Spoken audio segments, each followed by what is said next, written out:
organic farming. Okay. Okay. Because and the reason I say that is, yeah, they use it as weed killer, but as we know, the weeds start evolving as well. So pretty soon we have these super weeds, and it just, especially with, I'm leaving, I have a hard time saying this, the niconitids, you know what I'm talking about, the one that's killing the butterflies, the monarch butterflies. It's all Okay. part of the GMOs. It's all part of the pesticides that we're putting on our food. And I would love to hear your take on it. What do you think about it? Okay. So the gene that allows them to have resistance to glyphosate is called EPSPS, and it already exists in plants. So that gene already does exist, and you can have naturally occurring EPSPS that just has glyphosate resistance in it. So it doesn't really, like, glyphosate isn't what's getting, like, glyphosate is the herbicide, and it kills the weeds, but then the Correct, gene, Roundup. yeah, the glyphosate is the chemical.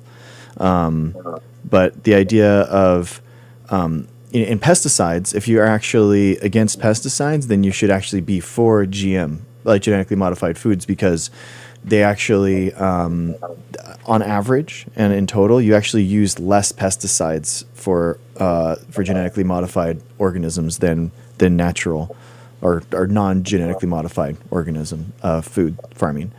So it's actually better for that, and it's better for runoff. Okay, well, that's interesting.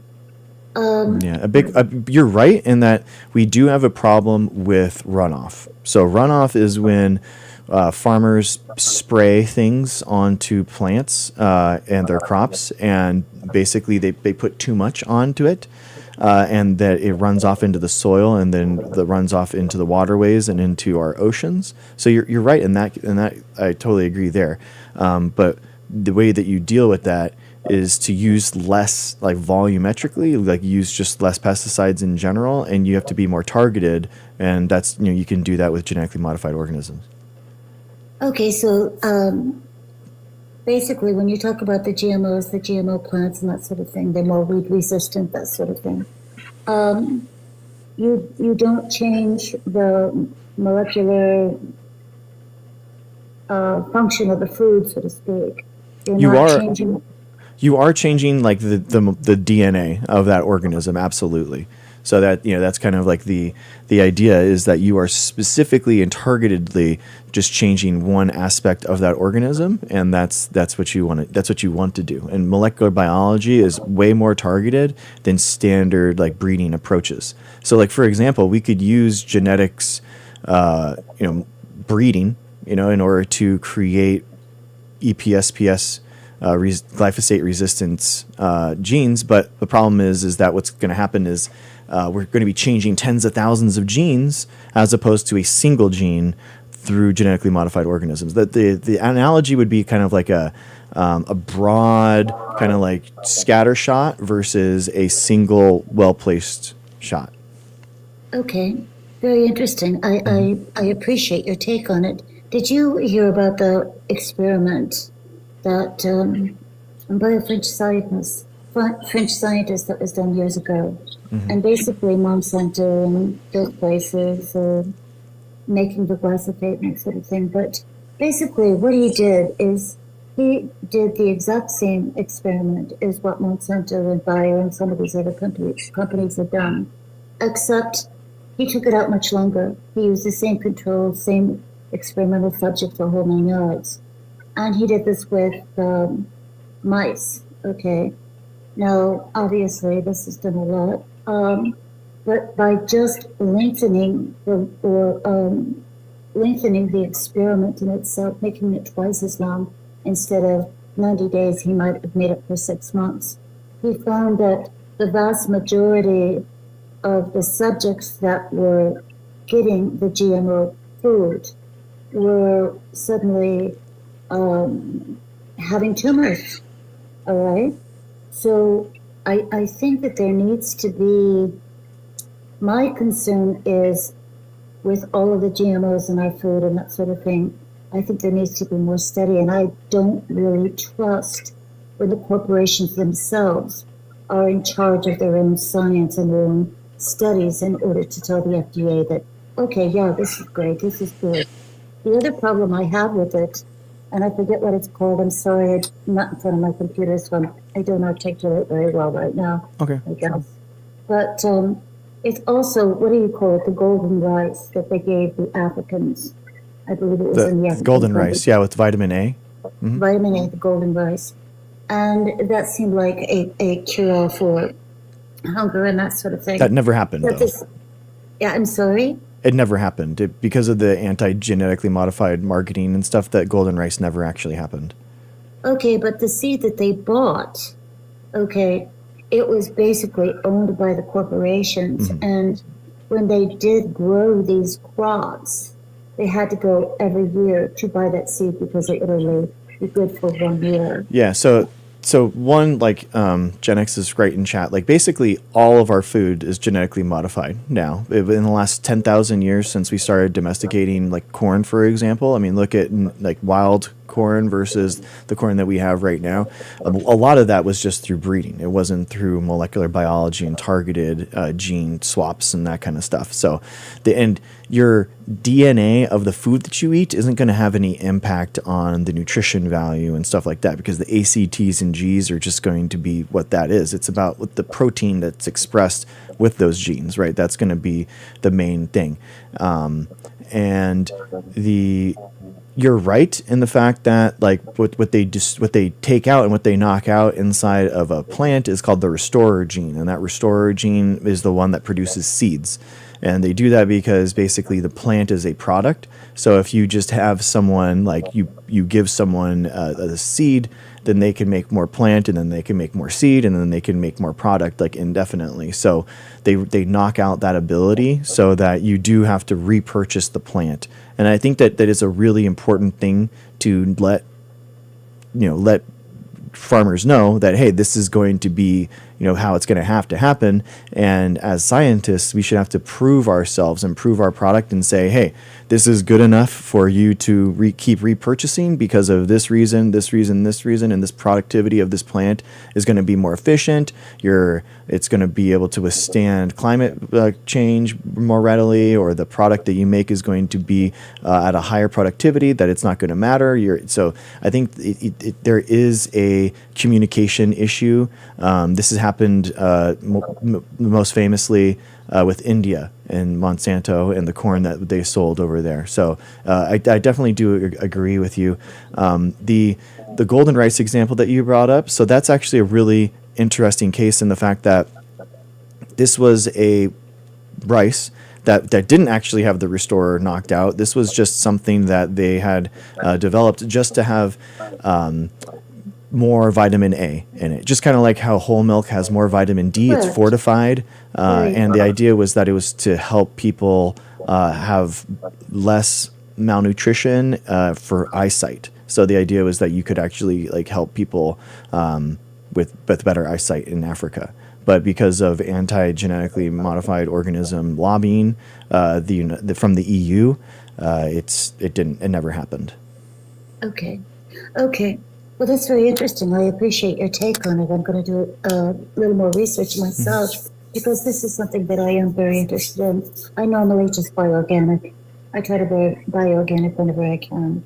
I think as far as the corn for the Indian farmers and that sort of thing, if these companies want to help farmers, then what is their end goal? Is it to help third world countries in order to stop famine and feed the poor, or is it to make a profit? And unfortunately, it seemed like it was more about the profits than it was the hunger that existed in these third world countries. Yeah, of That's course. I mean, like any for-profit company, the goal is going to be profit, right? I mean, it's a plant biotechnology company, and so they're going to care about profit. That's really nothing, otherwise, a lot of the mechanisms and the research that's done into making the plant better and more productive and that kind of stuff actually isn't profit-driven.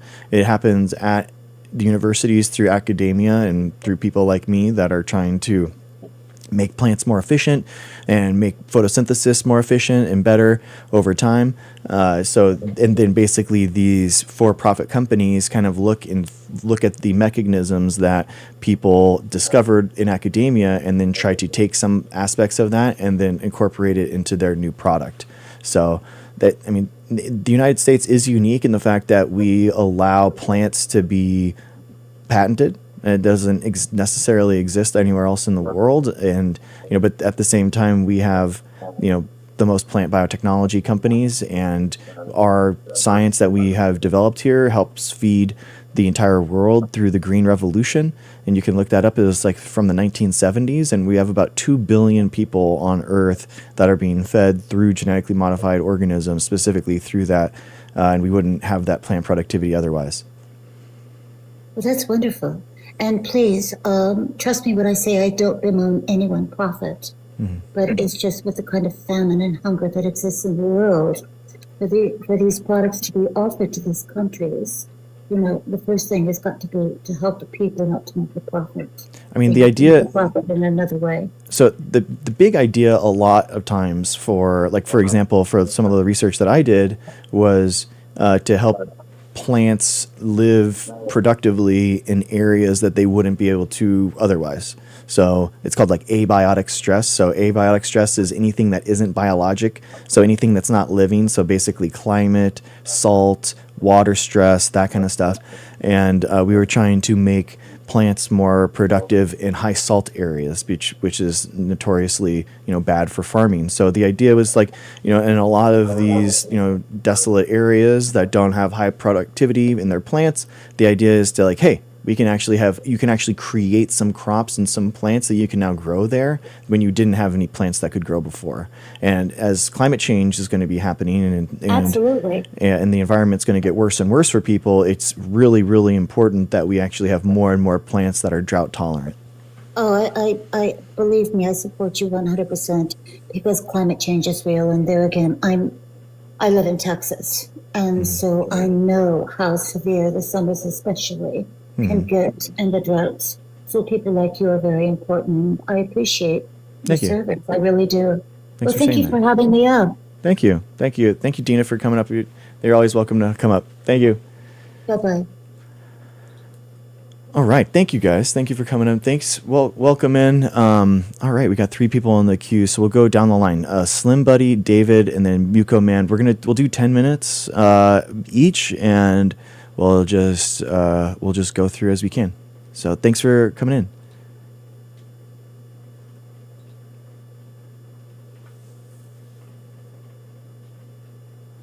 What's up? What's up, Slim Buddy? How's it going, man? How much patriotism required? Well, thank God I'm not patriotic anymore. GMOs feed the world. I don't know about that, but about GMOs particularly. But would you say that Americans or diet is healthy? I mean, I think that the overconsumption of food leads to morbid obesity, and 60% of the United States is morbidly obese. So I think that in the right amounts that we could theoretically be healthy on what we're eating, but we're basically just over-consuming things right now. It's not just overconsumption is one part of it, but would you say that a lot of the nutritional values, a lot of the foods people eat and the ingredients, are those things healthy? Is corn syrup healthy? I mean, by definition, there are cells that are being made off of it than more so than they should. So I mean, they're definitely not poison. And I think that that's a big problem, is that people think that preservatives are poisons or food dye is poison or something like that. And I don't agree with that. I never said it was poison, but I was just saying that a lot of our foods are unhealthy. Most people agree with this, and you don't? Correct. I mean, I think that we have a lot of processed foods in the United States, but I think that the problem with processed foods is that you encourage people. You're a doctor of what exactly, if you mind me asking? A microbiology PhD. Okay, and so you're educated, and you wouldn't deter. You would say, don't eat healthier, eat more processed foods. It's all okay. You wouldn't encourage people to eat less of that junk. So the problem with processed foods is that it basically you can consume too many calories before you feel hungry. So basically, they're engineered in order for you to eat more of it, and through the profit motive and stuff like that, foods are, you know, more and more filled with additives versus, like, you know, in taking away nutritional value. For sure, I think that does happen, but in general, like, I would recommend people to eat whole foods, you know, that are, you know, natural, that aren't in a wrapper, because basically that's going to contain fiber and other materials that's going to help your gut microbiome. It's going to make you feel satiated, and then it's going to make you feel full, so then you don't eat more of it, so then you don't overconsume. Right. Have you ever heard of the Radium Girls by any chance? The Radium Girls, no. Really? I'm shocked. So back in, I think it was the 1900s, I forgot the exact years, but there's, you know, something called radium. It's like a naturally occurring radioactive material. They used to grind it to find dust, make it into paint, and paint watches, and the watches would glow in the dark. And scientists, and shockingly even doctors, said it was not only safe for human consumption, but you got health benefits. And then people started getting cancer from it. And there's a couple of documentaries about it. I think one of the girls is actually from my state of Illinois. Okay. And they tried stalling the case. Oh, you can't prove, you can't jump to conclusions. And eventually, they were trying to outweigh all of the victims who passed away. They eventually had to get the audio recording testimony of the last survivor, who was so brittle they couldn't move her from her bed because her bones are so brittle from the radiation. So they had to record her, and they played her testimony in court, and that's when they started changing the laws. And the problem is that, like, when I'm not saying, like, you know, I'm anti-money, right? But when there's financial incentive, I'm always worried about blind obedience or blindly trusting people in positions of power and authority. It's not that everybody's bad, but it's just like there seems to be, like, I feel like people are encouraged to, like, not question things, and those things I'm kind of concerned about. So if we live in a society where radium at one point was actually prescribed to people by doctors, I think we have the right to be like, wait a minute, a lot of our people are unhealthy. Most people say that we're eating too much sugar and corn syrup is bad. But here you are saying that, like, corn syrup is not bad for you. In moderation. Or the amount that we consume is not bad.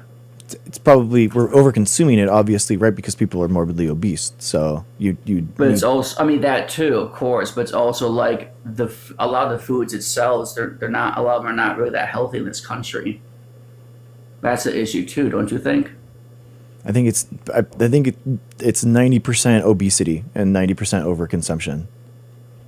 Wait, 90% obesity and overconsumption? What? Yeah, it's 90% people are overconsuming and 10% like a nutritional kind of, like, eating the wrong foods kind of thing. I don't believe that at all. Okay. I remember living in a food desert when I lived in Englewood, which is a very rough neighborhood, and all I had to eat was food from a gas station, and I wouldn't overeat, and I was so sickly, and, like, you know, I was just no energy, and, like, what's wrong with me? And I got out of the hood, and I ate the same portions of food, but better quality food, and I felt a lot better. And I just find that shocking. You claim to be a doctor, and you don't think that, like, portions a lot, of course, but, like, if you eat crappy foods, it doesn't matter what portion you're eating. Like, it's not going to be good for your long-term health. If I eat McDonald's 3 times a day, but I have small portions, it's still, I'm putting a lot of junk in my body consistently and not replacing anything else. And it's just like, that's just like common sense. And yeah, it's like kind of like a misconception, I think. I mean, one of the best jiu-jitsu guys in the world. So I practice jiu-jitsu, and one of the best people in the world, the king, Gordon Ryan, you know, he has an awful diet, and he will eat McDonald's every single day and stuff his face with. There's always anomalies, but as a general rule, though, that's we go by majority rules. I mean, you're a biologist. I'm sure that science teaches you majority rules. Most people can't do that. There's actually a guy on Super Size Me. He's super skinny. He eats like 3 Big Macs a day or whatever, and he was skinny. People, there's always anomalies, right? But a general rule, if you eat garbage food, doesn't matter what portion it is, and that's the majority of what you eat, it's still not good for you. I mean, do you think that, like, if I portion control McDonald's, that's all I ate, that wouldn't? I mean, look at the movie. I mean, like, look at Super Size Me. And to be fair, he did kind of cheat. Yeah. He would always supersize if they asked. That's kind of cheating. But, like, still, the health professionals recommended, no, don't eat McDonald's 3 times a day for 30 days. So do you know something that they don't? I mean, they All the literally. experts are telling There you was don't some do guy that. there was some guy that did like the healthy version of Supersize Me, and he did all the macros and made it all good, and balanced his Right, so macros, he's and he eating was healthier completely food. fine. Okay. He was completely fine. Right, He didn't wait, so gain he was any weight. conceded. He was choosing the healthier foods on the menu. No, you can balance So the the health macros. of the foods does matter. You can balance the macros of McDonald's, and it's okay. The preservatives inside of McDonald's foods aren't poison. They aren't hurting you. And you have that. Where's your proof for that? There's lots of studies that show that. Can you pull some up, please? I mean, I covered one, ultra processed foods versus processed foods. There's, if you have the nutritional value, the same nutritional value, and it's just processing, like basically the people that are eating more processed foods just don't feel hungry. I mean, they feel more hungry. They feel more sickly because of that, because their body feels hungry, but they, over time, like that's just what they're going to feel. But if the processed food doesn't have a lot of nutrition, that's what you're eating, like in food deserts. Like that's kind of like a bad combination, don't you think? They're going to Can feel you cite that way. website for me? Let me get a pen. I'm gonna try. Can you cite from these studies or pull them up on your screen? I think it was processed foods versus ultra processed foods. It was in Nature. I have a video on it. Yeah, there's a publication Do you need on more it. than 10 minutes, or is that your rule? Oh, we got 4 people on the queue, so you can come up again. Though you can bring up the paper and you can cycle through. What was the first source, please? Let's see. I mean, people have like misconstrue like, what the number one most eaten processed food for lunch is? Can you explain to me why we have the highest rate of childhood cancer of any developed nation? What do you think that's the source of? Because people are going to the doctor. That doesn't make any sense. Yeah, They it have better does. healthcare Yeah, it in does other countries because than us. What are you talking about? Developed nation. We have the highest rate of childhood cancer of any developed nation, and most countries have better healthcare than us. So it can't be that.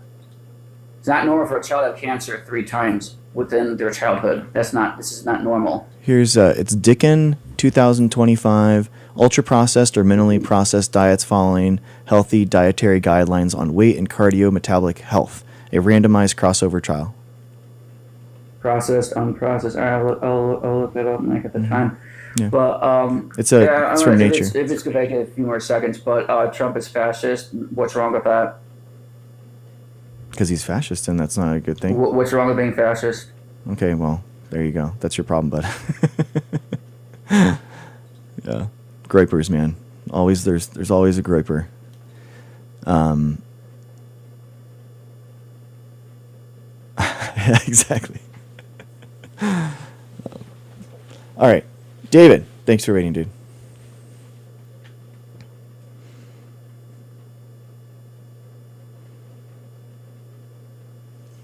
You guys still allow food that is banned in a lot of countries. Yeah, honestly, that's kind of like false, man. There's a lot of food dyes that are banned in the United States that are allowed in the EU. Yeah. Okay. I mean, nobody's perfect, Slim Buddy. I'm sorry to hear that, man.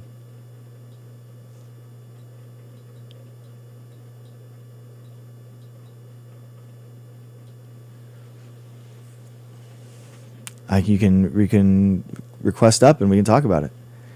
All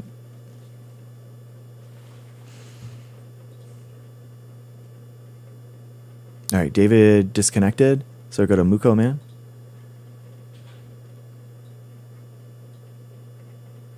Muko Man, how's it going? Hey, Greg, thanks for having me on. Yeah. Hey, so I don't really have a problem with GMOs in the food because it's just, microbial DNA, right? And we have all kinds of DNA that goes into our gut. What I get a little concerned about is how many different crops have glyphosate in them, or I'm sorry, glyphosate resistance, and therefore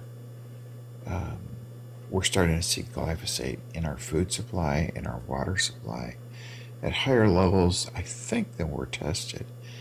I also ran across a paper in a news feed recently or not, I'm sorry, not a paper, but an article talking about how one of the glyphosate safety studies in about 2000 was actually retracted by the journal. Okay. I don't know if you saw that. It's in the last few days. But I was just wondering if you could kind of respond to the fact that we're getting higher doses of pesticides in our food now because it's in so many different crops and because almost every farmer is relying on that every year. Yeah, I mean, there are so basically plants have it's an herbicide, and it glyphosate targets plants. So weeds are going to be the worst pest for a crop because it steals the micronutrients from the soil that are exactly correlated to the minerals that it actually needs to grow. So that's why in general weeds are so bad for farmers, and that's why they would want an herbicide. The idea is to try to use as minimal amount of pesticides or herbicides as possible, and without glyphosate and without EPSPS, which is the gene within that plant that makes it resistant to glyphosate, which, by the way, EPSPS is a natural gene that plants have and within their own genomes. It's just whether or not it's turned on or not. If you do not use glyphosate and you use some type of other type of general herbicide or something like that, you're going to have to on average you're actually going to use more herbicides and pesticides than genetically modified organisms. So if you're worried about runoff and you're worried about that stuff, it's actually better to use genetically modified organisms. Well, yeah, like in the 80s, they used numerous different pesticides, right? They started, the Green Revolution started in the 1970s. Yeah, but I think glyphosate came out was it about 90? Something like that, 88, 90, which is kind of what I meant. So what do you think would happen if there wasn't glyphosate? If it hadn't been discovered, do you think everybody would be starving? Millions of people would be dead right now? Or do you think that maybe yields would be lower? Glyphosate came out in 1974 when Monsanto introduced the herbicide. I'm talking about glyphosate resistance. Yeah, 1974. It didn't. Glyphosate resistance. Oh, it widespread exploded after genetically modified glyphosate-resistant Roundup Ready crops were introduced in the mid-90s. Sorry, my apologies.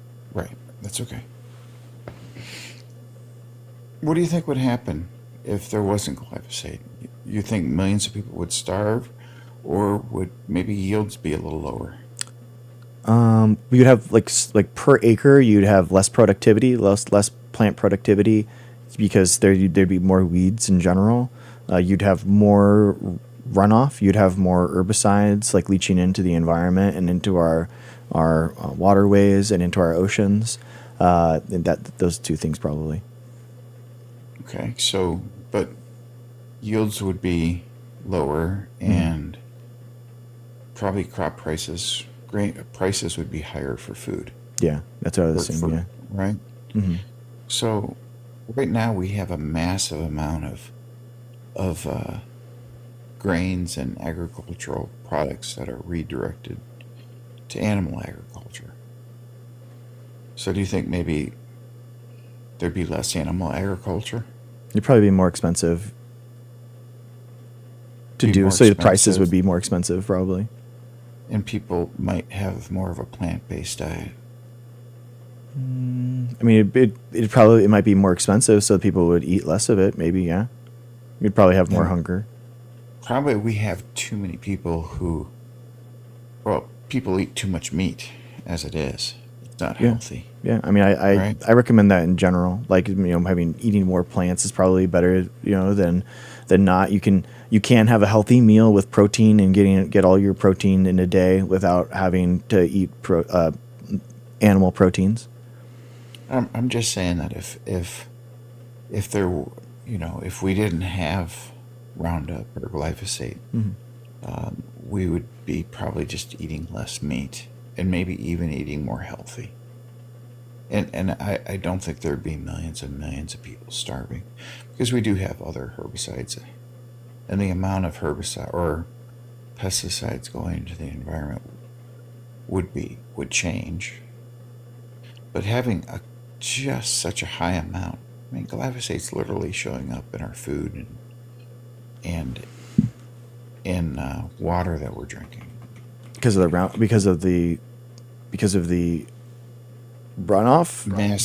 Because of the massive use of it in so many different crops. It's showing up in groundwater.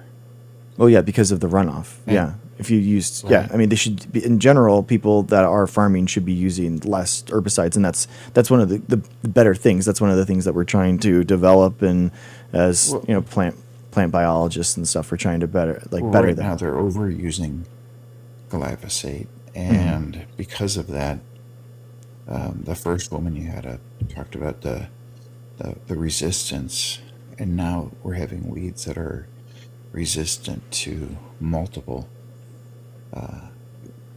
modes of action, and that's become massively problematic. I wouldn't say it's massively I mean, a lot of the stuff that I'm seeing is like the residues are way below safety limits usually. So I was talking about the super weeds are problematic, okay, right? I mean, Because people are using Roundup and just a few of these triple stacked, and we're getting massive resistance. So, I mean, directed evolution is going to happen. I mean, evolution is a fact of nature. So you're definitely going to have you're going to have some plants like I was talking about, because plants have the EPSPS gene within them. So they're going to be able to naturally kind of form a resistance to glyphosate over time. correct. And it might even be jumping from crop to weeds. I'm not sure. More unlikely, but theoretically possible for like a related corn species like a maize or something And that's maybe a nearby. grass. So, yeah. Yeah, you're probably right. It's probably gonna be more natural development. So, But I mean, people that, if you're worried about glyphosate, like there's going to be more pesticides used in organic farming. So if you're worried about pesticides in general, you're going to actually use genetically modified organisms, and you're going to eat that. you said was pesticides in what? In organic agriculture? Yeah, they use way more. Naturally derived pesticides, right? But yeah, but like we were saying, the problem is that it's a runoff, right? So you're going to have way more. I mean, they're just chemicals at the end of the day. They're not natural. They're Right. chemicals. So I glyphosate's a think they chemical. use- Whatever neem oil is a chemical. At higher concentrations. I'm sure there's some studies to show that it's cancerous. So that's the problem. Well, and they don't use surfactants often, like oil-based surfactants, and so some of those chemicals have a harder time sticking to the surface. And what I've heard is that sometimes these naturally derived herbicides pesticides are actually sprayed more frequently Exactly. than you would, because they don't stick to the leaf. So I just I don't buy it that GMOs are saving the world. There's a lot of problems with them, and like I was saying at the beginning, I think our diets would just shift, and maybe, and the other thing is ultra processed food has higher glycemic indices and less fiber, and I think ultra processed foods are leading to the epidemic of obesity. And when you talk about processed foods, that usually includes like a can of beans with salt added to it. So Yeah, be processed foods, careful. like the number one eaten processed food for lunch is like a sandwich. So, I mean, taken in moderation, you can have ultra processed foods that are completely, safe. It's just consumption, So what do you think is causing the epidemic of obesity? overconsumption of food And why do you think that happens? because it's readily available. Okay. Yeah, but there's four other Nothing people to- in line, nothing so to- I appreciate you, but we're just gonna Okay. you can cycle through if you want. So thanks All right. thanks for coming up, Muko, Thank man. Appreciate you. Doc. Sure. Okay, so David, you had you didn't connect before, so we can get you to the front of the line. So David, and then Roy, and then Everlost, and then somebody.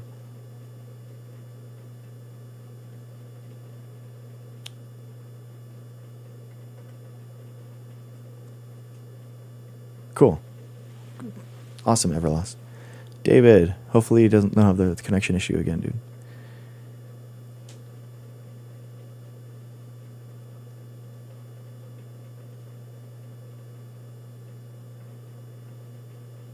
Steph, welcome. You can stay in here even if you're a propagandist who watches CNN. It's okay. Yeah, David isn't joining.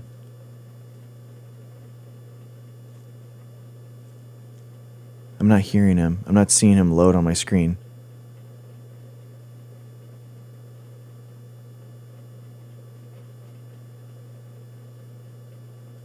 Oh, he didn't. Yeah, he didn't. He didn't load again. Yeah, sorry, David. I think that there's a problem with your thing, dude. Right, Roy, 200. Yeah, somebody. I think so. Hello. Hey, Roy, how's it going, man? Good. What do you study? I'm a microbiology PhD. Oh, that's cool. Okay, the prompt I would like to discuss is Trump is a fascist. Okay. Yeah, I mean, Trump. Can you define fascist? Yeah, fascism is the convergence of like public and private ownership of the government. So, like private means and private, profit-driven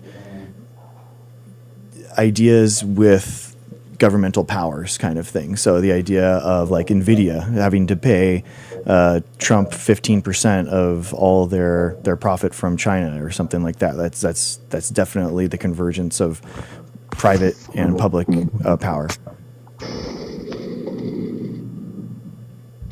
Wouldn't that just be socialism? No. Socialism is the democratic means of of production. So it'd be like the democratic ownership of factories or companies or something like that. So it's different.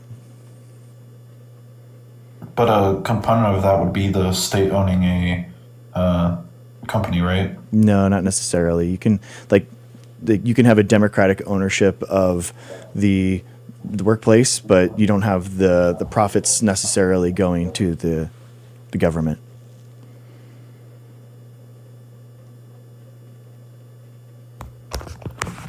So what if the government was a stakeholder in a company and they redistributed that wealth to its citizens? Would that be socialism? As a stakeholder of a company and then redistributed that. Or is it only democratic workers engaging in democracy in a workplace? I guess I'm academic in my definition, so I would say that the first definition wouldn't be socialism, and I would say that was a little nationalistic, but yeah, I don't. So I think you'd have to have democratic ownership of the workplace in order for it to be socialist. Okay, when I think fascism, I think more like concentration camps.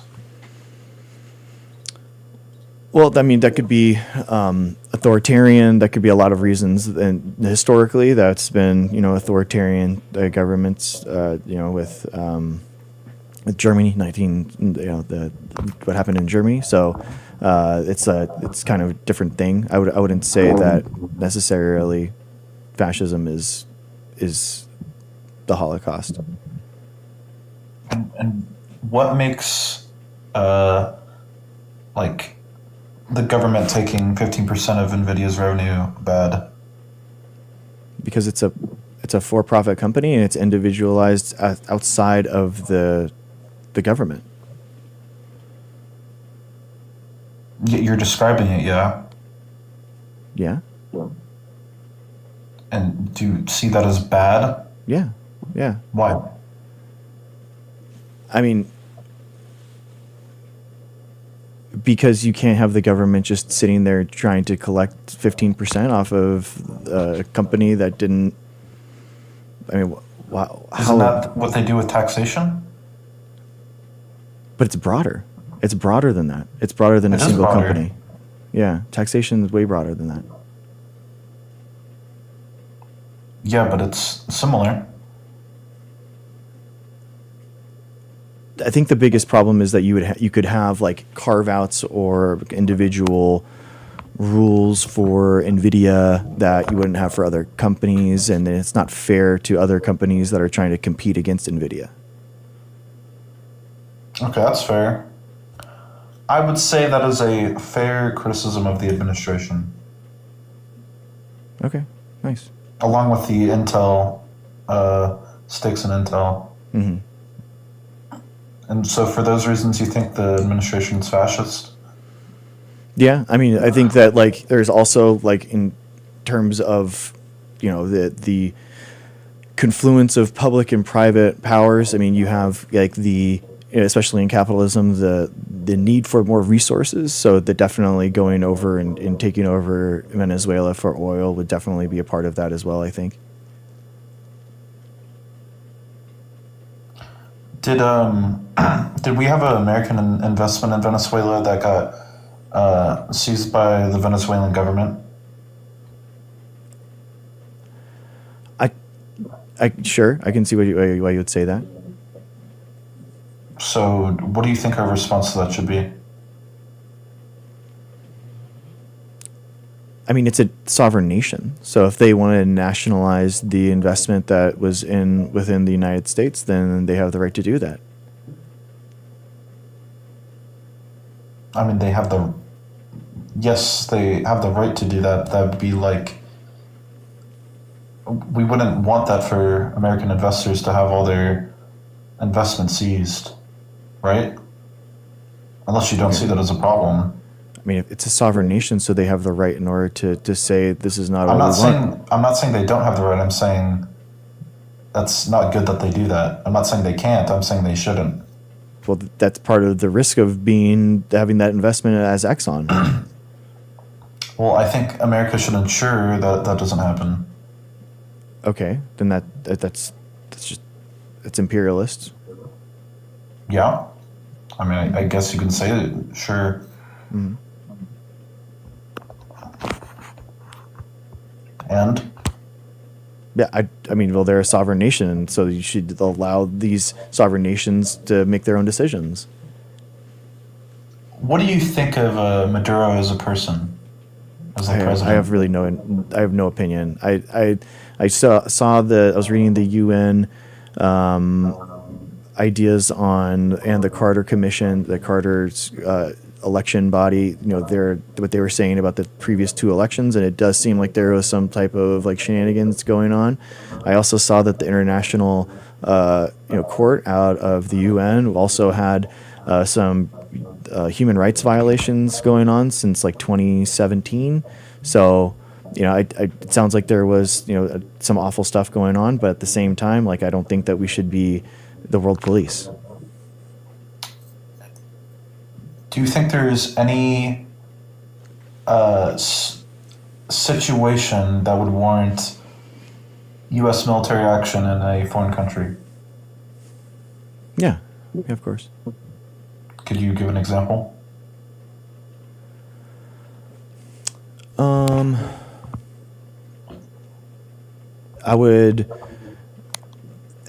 I think that there would be, if there is any type of international, action that would have to happen, it would have to, and it should go through an international body. So like the UN or ICC for sure. So I Okay. don't think that the unilateral invasion of a sovereign nation should be something that we should be doing. If it's so cut and dry, and the evidence is so clear, then make that case to the UN, make that case to the ICC, and then let that international body do that. Well, I don't think we need international cooperation for something we can do ourselves. Apparently we do, because we, like, especially with Venezuela and what you were talking about before, I mean, we needed some type of cooperation for them not to renege from our agreement that we had before. Well, that just between the two countries. That wouldn't be something you need to take to the UN for a coalition to take care of the problem. Okay, I mean, I disagree. I mean, inherently with two countries, that is like an international agreement that's happening. So It is international, but you wouldn't need like a coalition of other sovereign states to combat this problem. I think you would want to, because you would want to be whatever you're creating within that trade agreement. You would want to be like selling, and you would want to enter. You know, you're entering into a global market, so you create in a scenario where basically people don't want to do trading with you. They don't want to. They're going to sanction you. So that's not good for whatever country you are. Well, I think we tried to work it out with Venezuela. We said stop shipping the drugs to our country. He didn't listen, and so you F around and you find out. Why do you think Trump pardoned the Honduras president? Who did way I'm more not than sure. that, by the way. Who did way more international he apparently he was If I'm being convicted of honest, thousands this is the first of time I'm times. hearing about this. You could tell me. Yeah, What check it did out. he The pardon him for? international rug smuggling. Yeah, you should check out the Honduras president pardon. And honestly, dude, the indictment that I read the indictment against the Maduro, and it's really weak, man. It's really weak. There's 4 charges. One of them is like a conspiracy for. Oh man, I'll have to bring it up. But one of them is machine firearms smuggling, the ownership of machine firearms. The third, which is kind of like, I don't understand that. You'd think that like someone that's in the military is going to have that, which is weird to have charges like that. And then the other one where it was conspiracy in order to do counter, basically doing with the drugs. So the indictment had like a bunch of groups that were working in Venezuela and saying that this is what was happening, but there wasn't any direct connection with him personally. So I thought it was just kind of weak. I thought it was the evidence was honestly kind of weak. Well, if the evidence is weak, that's on the prosecution. Agreed. They should just try to bring the easiest to prove evidence they can, I guess. Make the case as easy as possible. Yeah, I agree. But I don't. It doesn't seem. It seems very tenuous, man. I don't know. Am I on a thought. timer? Yeah, we just do 10 minutes here when there's the queue, and then Oh. you can always come back whenever you want. Okay, can we really quickly go over climate change? Yeah. So Go for it. I'm sure you've already heard all the. I'm not going to bring anything new. Yeah, humans are basically just having a detrimental impact on the environment. So we're making entire biomes extinct through wetlands, and because we want to live there, not necessarily because of CO2 ppm. Climate change and CO2 is just one aspect that we're doing, but we're causing a mass extinction event that's happening right now, and we're having like huge impacts on populations. And we see that, by the way, we see the impact in all 3 branches of science. So physics, chemistry, biology, and it all converges to show that humans are the central problem in that. So the 2 questions I have is, if that was true, why do volcanoes release more CO2 than all of human ever since the Industrial Revolution? Mm-hmm. The problem is that not the natural processes that happen, it's the unnatural processes that we are contributing to, and the fact that we are taking carbon that should be in the ground, and we're exporting it to the atmosphere, and we're putting it into the clouds. And Okay, hold on. I need to stop you, bro. Have you not heard this talking point? Is this the first time you've heard this? For what? That volcanoes like release more CO2 than humans since the Industrial Revolution? Okay. I mean, that doesn't. Again, it's a natural process, so that's not what we're talking about. But have you heard of this talking point before? I mean, it's not a talking point. Does volcanoes exist? Wait, how long have you been doing this for? What do you mean? I've been in this area for 16 years. No, like been doing like these TikTok debates. July. Okay, I think this is very important for you to know Okay. because this is something that is brought up frequently. I'm surprised you haven't heard of it yet. But it's not true. What? What is? What's not true?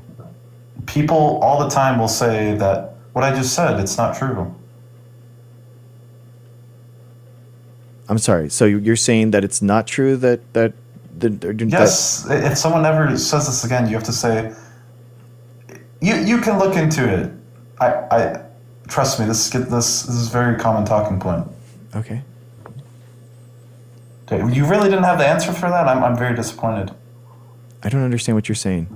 Are you saying that volcanoes don't exist, or that they haven't contributed more CO2? No, the CO2 they have released, people say this one volcano eruption, like in this year, released more CO2 than humans have since the Industrial Revolution. Okay. And you'd say, actually, that's not true. It's literally just a lie. Okay. Again, the problem isn't natural processes. The problem is unnatural human-derived processes that are driving this. I agree. Yeah. So then why did you say it's that and not... That's what I said. Well, the first thing you'd say is that that's not even true. I don't know. I'm not studied apologetics, and I haven't studied. I'm an actual scientist in this stuff, so that's what it is. Okay, So- just look at the, like... If you're going to be doing this, it's important to know. Okay. All right. Thank you. Thanks for the coaching. Just look up, like, the CO2 released from, like, volcanoes, because very common to talk about. Okay, good talking to you. All right, thanks, Have a man. good rest of your All day. right. See you. Okay. Let's do Everlost and then Slim Buddy and then Maria. I know. I don't understand. Yeah. I don't understand. Hey, how's it going? Hey. Hi, Everlast. How's it going? Good, good, good. How are you? Good, man. Awesome. So I don't normally, this is my first time ever joining one of these, but you seem interesting to talk to about this stuff, and I don't actually disagree with you in a whole lot. But on this GMO point, here's the thing: it's like I think there's a little bit more nuanced debate on GMOs than a lot of people are willing to have. I think there's legitimately like a group of people that tend to be more on the right that think, God created, these plants exactly how they should be, and we shouldn't modify them, and oh my God, they're poisoning all of us, and I think that's ridiculous too. However, when we start looking at this glyphosate debate, for example, when we start looking at Roundup Ready corn, this has even been like the subject of a lot of trade controversies. Like, for example, between the U.S. and Mexico, where AMLO wanted to stop importing U.S. Roundup Ready corn because of health concerns. And I don't have like a paper to cite here, but this was in the news a lot. And what came up was, my understanding of the situation was basically, Mexico's like, nope, we're not importing your corn, and the U.S. is like, no, come on, import our corn, really, and it's fine, it's healthy, and Mexico's like, hey, tell you what, we'll pay for a study, and we'll see if the stuff is safe, and the U.S. is like, no, never mind, it's fine. Where I'm going with this basically, so like for context, like my dad has CLL leukemia, the kind that's caused by Roundup, or that at least has a lot of strong links to Roundup. There's been lawsuits about it. Like the previous commentator said, there's groundwater contamination studies, and we look into like this whole thing that's going on with obesity, right? And this is kind of getting into like my little theory. Like you look at, the U.S. is pretty much the most obese country in the world. I don't remember if it's number one or number two when you I look think Mexico like recently passed us, but yeah, it's semantics. It's the top 5. They're neck and neck. And then you look per capita, and like the UK is up there too and whatnot. But it's like, now we start seeing these GLP-1 drugs and the massive success that they're having. And I was kind of curious. I started looking into, what's going on here. And I was thinking, okay, is there something in America that's causing like a lack of, the GLP-1 or GLP peptides that we should have naturally in our bodies? I started looking into this. And I found this really interesting study. I can, DM you a link to the paper or something later. I don't have it in front of me, but showing that glyphosate reduces GLP peptides in humans. And I'm like, well, isn't that interesting?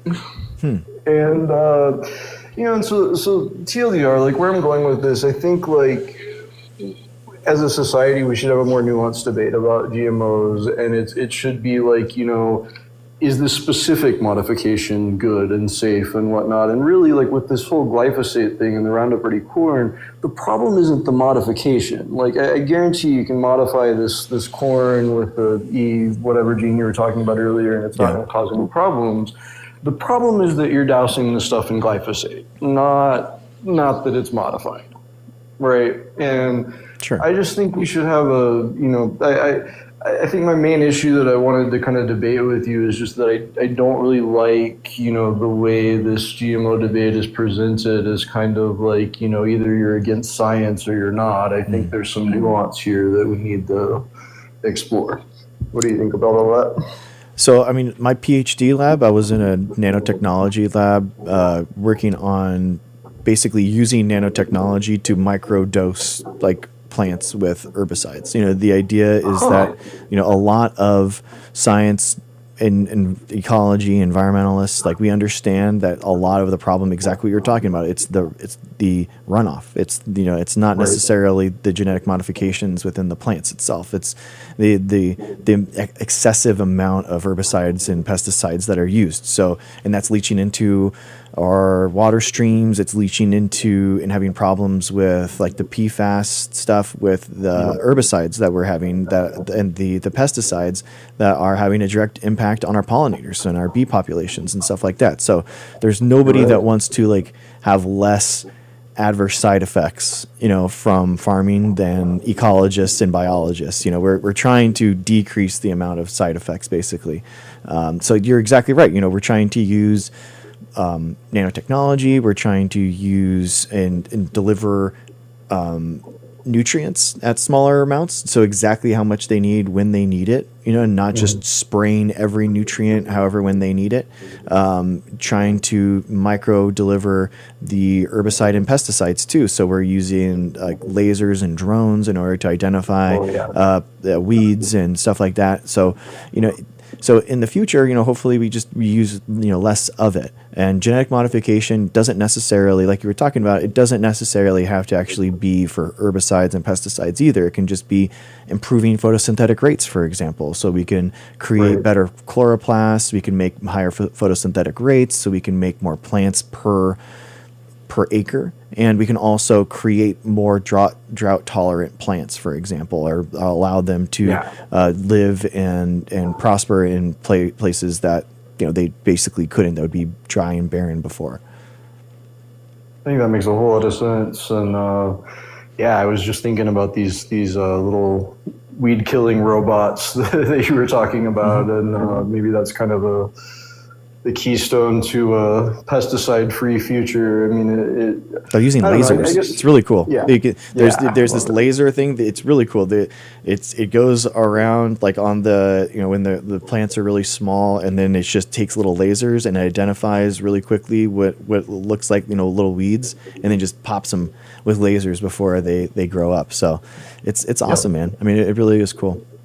I love it. Yeah. I just, and I've only been listening to you for like a couple of days here, so I don't know, how these GMO debates normally go, but I guess I just encourage people to kind of give the other side a little bit more credit that they may be, they may not be able to express in the best way kind of what exactly the problem is with GMOs, and there actually may be some validity to some of their arguments if you dig into it, even if GMOs, overall are a good thing. But yeah. Yeah, I mean, I guess I mean, I've had a farmer come in and say that they disagreed with my. I mean, I think that genetically modified organisms are also before 1990s when we started molecular biology. We were breeding corn for 10,000 years to make it look different, but we were just basically exchanging tens of thousands of genes as opposed to inserting one. So it's molecular biology is a lot more precise. We have a lot, and we can use new sequencing techniques in the last 10 years that have been developed in order to know exactly the genetic changes that we've done through molecular biology versus a breeding event. There's so much changing that you're kind of just like throwing caution to the wind at the exact product that you're going to make. Obviously the product can be sequenced so you make sure that you're getting what you want. But the biggest problem with plants is basically phenotypic screening. So the idea is that you create a bunch of mutants. We know we can make a ton of different types of genetic changes to a plant, but what are the changes that we want that would give a better photosynthesis rate? We don't know. So we need to test it. So by what happens is when you're trying to change, does this work? Does this work? Does this work? Does this work? That's a lot of work. Every single one of those plants needs to be planted. It needs to be planted in like not just one of them, but like 10 of them. And then you need to put it in different areas because maybe the nutrition is going to be different. So we're talking a lot of work in order to individualize a lot of those changes. And that's the problem. That is a huge problem in plants specifically, just the amount of work and time. Genetic modification in a plant takes anywhere from like 6 to 9 months in order to make a plant. Yeah, but imagine what we're going to be able to do with AI simulation of those modifications. Like I can just kind of extrapolate that like what we're seeing with drug discovery right now in AI could kind of be applied to this, right? It's okay. AI creates hypotheses that we need to test. So the bottleneck is the phenotypic screening that I was talking about before. You can create some better educated hypotheses, but we've tested these AI tested new types of proteins, and it hasn't actually performed any better on a lot of these plant things. So the problem narrow down the search space a little bit of you can narrow down the list of candidates that you have to actually test maybe with AI. Possibly, yeah. AI in AlphaFold specifically does really, really well with really small molecules. So like complex things like photosystems, PS1, PS2, Rubisco. These are large proteins that have a lot of subunits that all need to come together. And basically, you really do well with AI is like small antibodies, small interfering RNAs, that kind of thing. So it's like a really like one or two mechanisms, active sites, not like Rubisco that has 12 different active sites on it that's grabbing CO2 out of the air. Gotcha. Well, hey, thanks for talking to me about this. I don't want to go past my time, but I'd love to chat with you again in the future. Thanks. Yeah, man, come up anytime. Thank you. I appreciate you. Thanks. Bye. Okay, cool. Slim Buddy.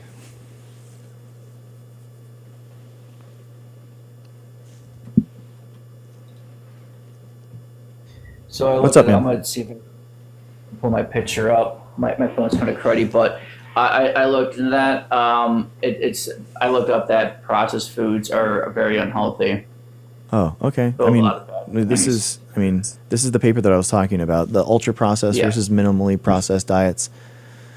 Minimally processed, okay. Well, yeah, I mean the problem. What about ultra processed? Yeah, ultra processed is going to be like completely deconstructed like protein powder versus having like a something else that's less ultra processed. But everything is minimally processed. That's kind of the problem that we have. Like fermentation is a process, for example. So that's bread is a processed food technically. Like I said, sandwiches are processed foods. So that's why they make the distinction between ultra processed and minimally processed. Yeah, a second. Where is it? Give me a second. Okay, good. So the big figure here. So basically, the people that are on minimally processed foods are basically able to have a higher caloric deficit. So like right here, on the left-hand side, the minimally processed food, the weight change is higher than the ultra-processed foods because ultra-processed foods are just more hungry, right? So they're not going to be able to But it's withstand also that about caloric deficit. nutritional.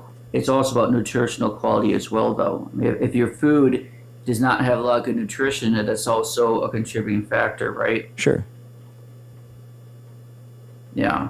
So I mean, it's kind of I mean, and yeah, technically, if you make a broad enough statement, yeah, technically bread's processed too, but people talk about processed foods most of the time. They're talking about like what you basically call ultra processed, but I would just say portion control is definitely a part of it. Like I had to lose my weight, but I've lost 40 pounds. Nice, dude. Part of it was portion control, was also what foods I was eating. I eat more fruit and vegetables now, and that helps a lot. And I rarely eat fast food. I was eating fast food 2 or 3 times a day. I mean, very unhealthy, and like, yeah, that was really bad. But so you do concede that like portion control is a part of it, but the other portion is like, is your food nutritional, right? Yeah, I mean, so for sure. I mean, you eating more or more plant matter means that you're not only getting like the micronutrients that are from those fruits, but you're also getting the fiber that is going to make you more satiated so that you feel better when you're eating at a deficit. And you're more full, right?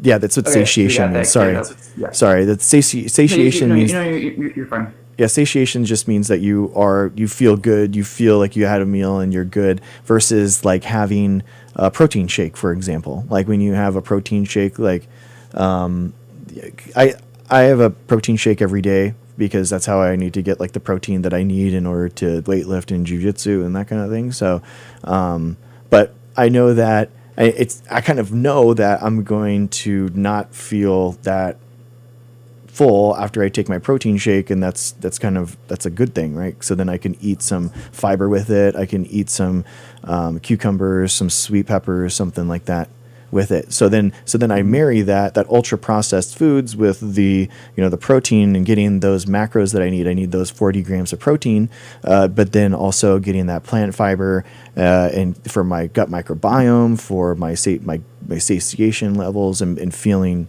like I'm actually full. Can diet increase or decrease the likelihood of different illnesses like heart disease or like cancer, stuff like that?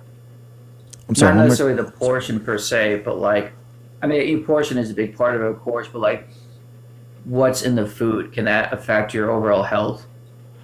Yeah, for sure. I mean, so basically, like about like cancers and stuff, about 80% of it is environmental. So environmental meaning outside of the body. So cancer rates are about like 20% from like some type of genetic event that you have, and then 80% of like what you eat, but that also includes like smoking too. So, so that's why these, people focus on that as like it's coming from outside the body, and it could be, and what happens is there's a lot, I feel like there's like some fear mongering that's going on there. Yeah, but understandably, I mean, America's health has been in steady decline for a while. And I kind of brought up the whole radium girls thing earlier, that like at one point people were telling people that like it's healthy to consume naturally occurring radioactive material, and they actually like fought it. They wouldn't just like, oh, okay. They actually fought them and try to like outweigh. You should look it up, radium girls. There's at least a couple of documentaries. It's really shocking, and the photos are very grotesque. But But anyway, there used to be too like uranium plateware, where people, like, if you've seen it, it's crazy. People used to have like UV black lights like glowing on this stuff, and then you would eat off of it. You have uranium inside the plates, the dinner plates, and then you could which is just wild to me. But I mean, yeah, man, there smoking. There were fringe scientists that said that smoking actually makes you healthy, kind of nonsense too, so but in general, man, like what I do, what I think, like I think macros are the most important thing. I try to get my 180 190 grams of protein a day. I try to and then I try to eat as much whole foods as possible, so however, like with things without a wrapper. And then I also try to exercise, 3 times a week. weight lift, and then also do cardio. So I do like jujitsu 3 times a week. So those are That's cool. that's like kind of like my like pillars for what I advocate for.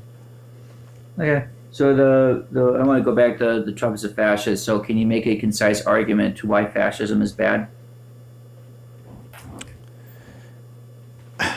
I think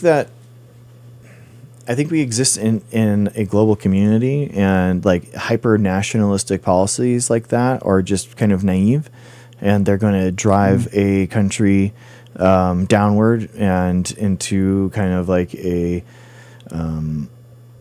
negative spiral. I don't think that it's going that where xenophobia and anything like the other is going to be focused on, and people aren't going to be able to kind of like improve the society and the problems for what it is. It's kind of like a more negative aspect of like these people are the problem, we need to remove them, especially with ethno-states. Yeah. So you encourage imperialism No, the opposite. because nationalism is the idea of you try to retract, you try to be less and less of the world police. You just worry about your own business.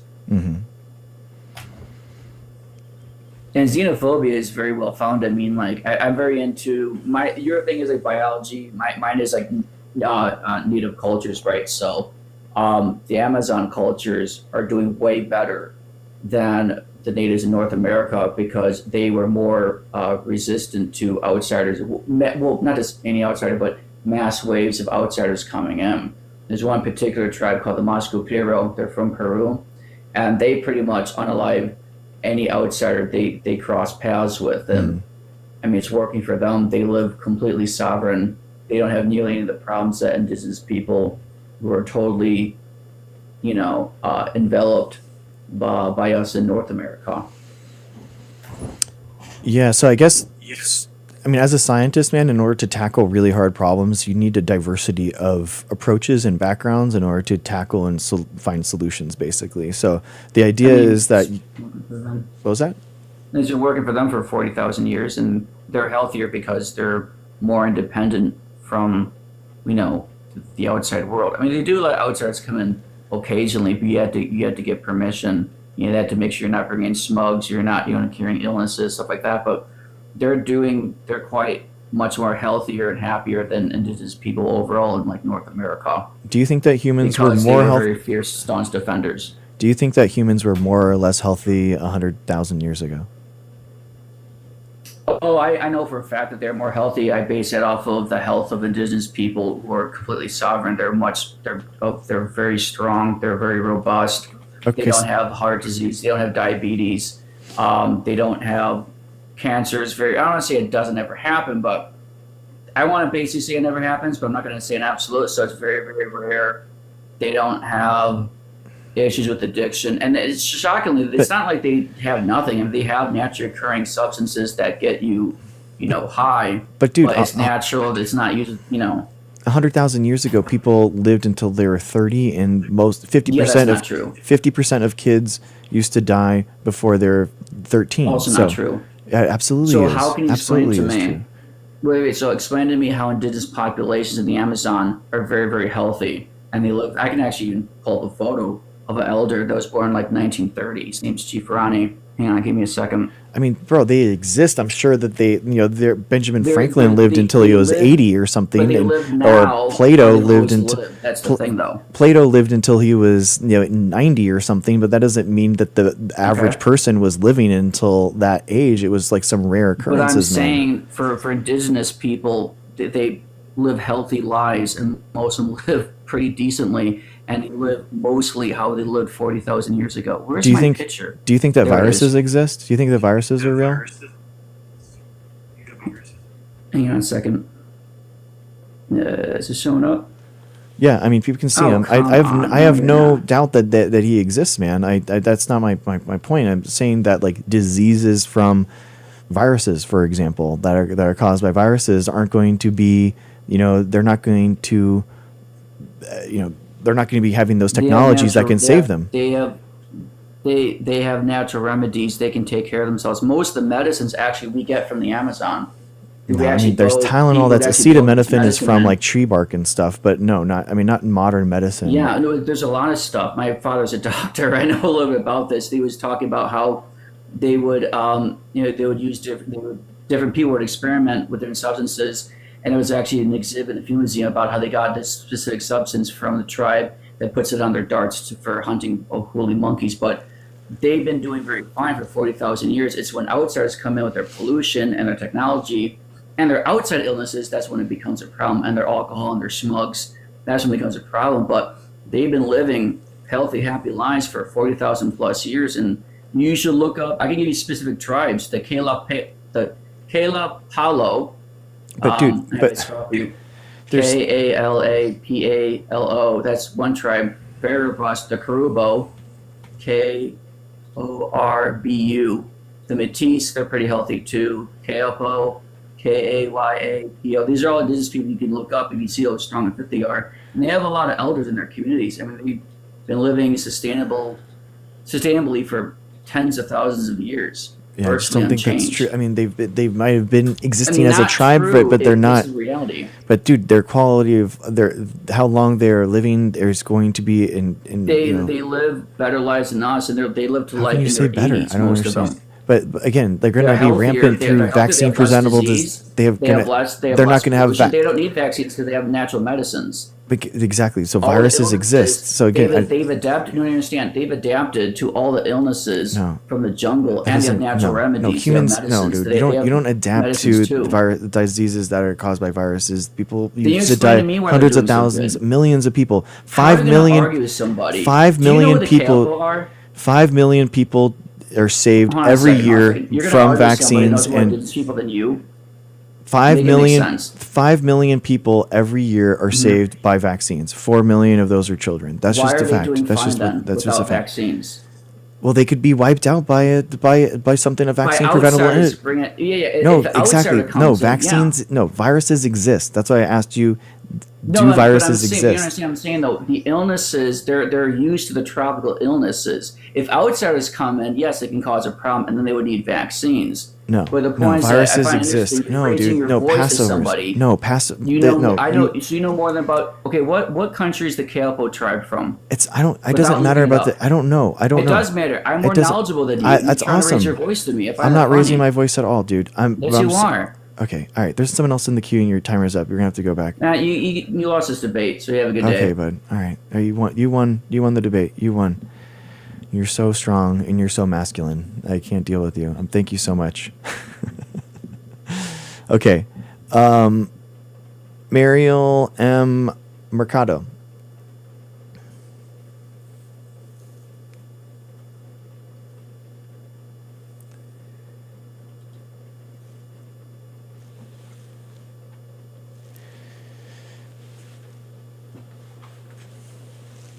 What's up, guys? How's it going? Hey, can we do the TikTok things real quick? Sorry, can we do the liking the streams? Can we get to 20,000 likes real quick, guys? Thank you guys so much.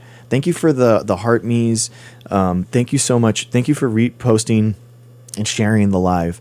Thank you so much. I was looking at our analytics and we're a little low on the reposts and the shares. That really helps us. Thank you so much. Thank you guys. Thank you for being here. I really appreciate you.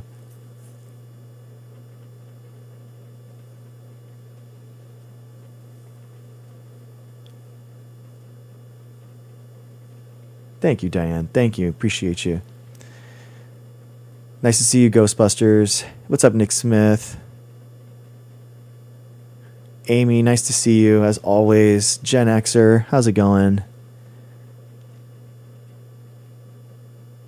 Light is life.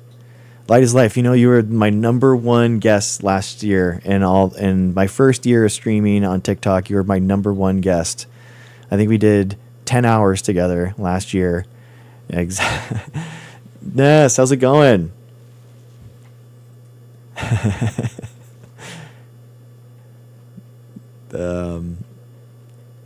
Quang, nice to see you. Hey, Hazel, how's it going? Ruben, always nice to see you.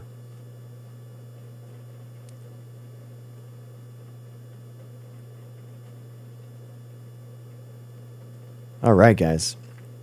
Helen, how are you? Okay, guys. Nice light. People need to remember no one is forcing you to eat processed food. It's a choice. That's true, Ruben. That is true. Thank you, Dave. Thanks for saying that. Thanks for doing this. We're back. We are back. We're having a good time. Thank you, guys. I appreciate you. If you're not already, could you guys follow my alt account right here? This is my second backup account that I guess I need because of the ongoing debates that happen. But the idea being that we can recover a little bit better if we ever get the hammer again. But hopefully in the next 3 weeks when the TikTok is sold over to Gary Ellis or whoever it is, we have less of a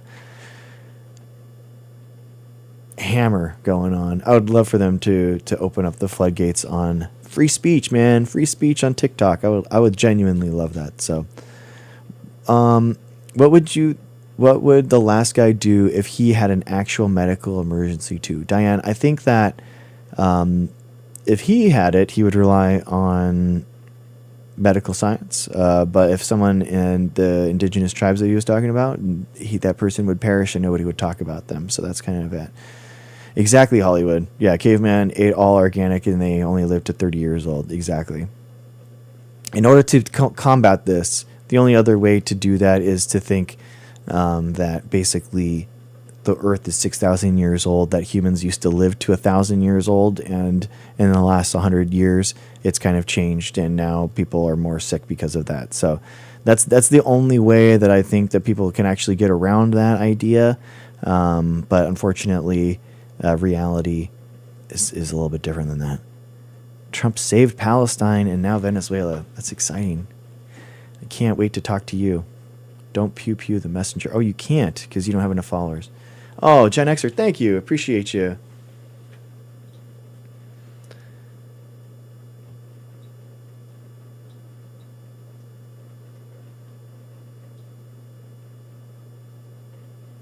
Palestine saved Ducray. Didn't you? What do you mean?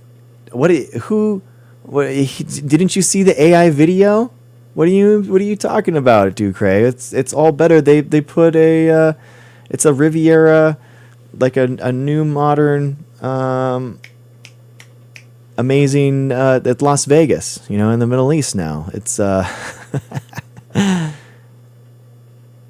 think vaccine and non-vaccine people should all unite and stand up as one. Ruth, as long as they don't have any communicable diseases that they can spread to me, then maybe. But the unvaccinated people need to be tested.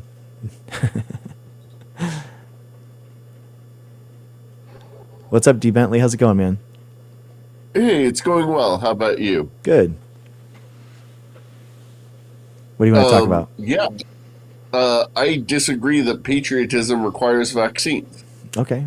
All right. What do you think about public health? I think it's really important. It has a lot of non-obvious lessons to be learned. That vaccines are a wonder of the world and have saved so many lives, and I wouldn't imagine not getting vaccinated. Okay. Interesting. Okay. So I guess my point is that patriotism is looking after your fellow countryman and doing whatever you can in order to better their lives. And part of that would be getting vaccinated so that you're not spreading easily preventable communicable disease. So if you're not doing that and you're inflicting harm on other people, I mean, not only is that immoral, but that's also not patriotic. So I think in lots of wars, people have said, you're not patriotic if you don't fight for the country, but they're conscientious objectors. And I think the same way it's reasonable to be able to be patriotic and a conscientious objector, it's also reasonable for people who have sincere, deeply held beliefs, like dyed-in-the-wool Christian scientists who won't take any medical intervention, to also refuse vaccines. I mean, do you think that you should be able to have like conscientious objectors for smoking in public? No, I don't think I've heard anyone. I think you should be able to have, like the RFRA, that we shouldn't have the war on drugs mean that people who use peyote in, significant and sincere religious ceremonies should lose access to that. I don't know how like doing peyote is going to necessarily impact other people's, like that second person, that independent observer. So, hence why the smoking is a better example, I think, because like you're causing harm to someone else that isn't taking action, and that's why it's immoral and bad and anti-patriotic, right? So, like, you're basically kind of like spitting on me, but instead of spitting, you're spreading a disease on me. No, I never said. Sorry. You took what I said to mean, and this person should be able to do everything in society that someone who is vaccinated is able to do, which is not so. Yeah. That was an unfair straw man of yours. Okay, I apologize. I think that if someone says, "Hey, I understand that vaccines have helped a lot, but my relationship with my God means that for me personally, I am going to refuse medical intervention, even at the cost of my own life," I think is a brave stance and not incompatible with patriotism. It's not one that I would ever personally have.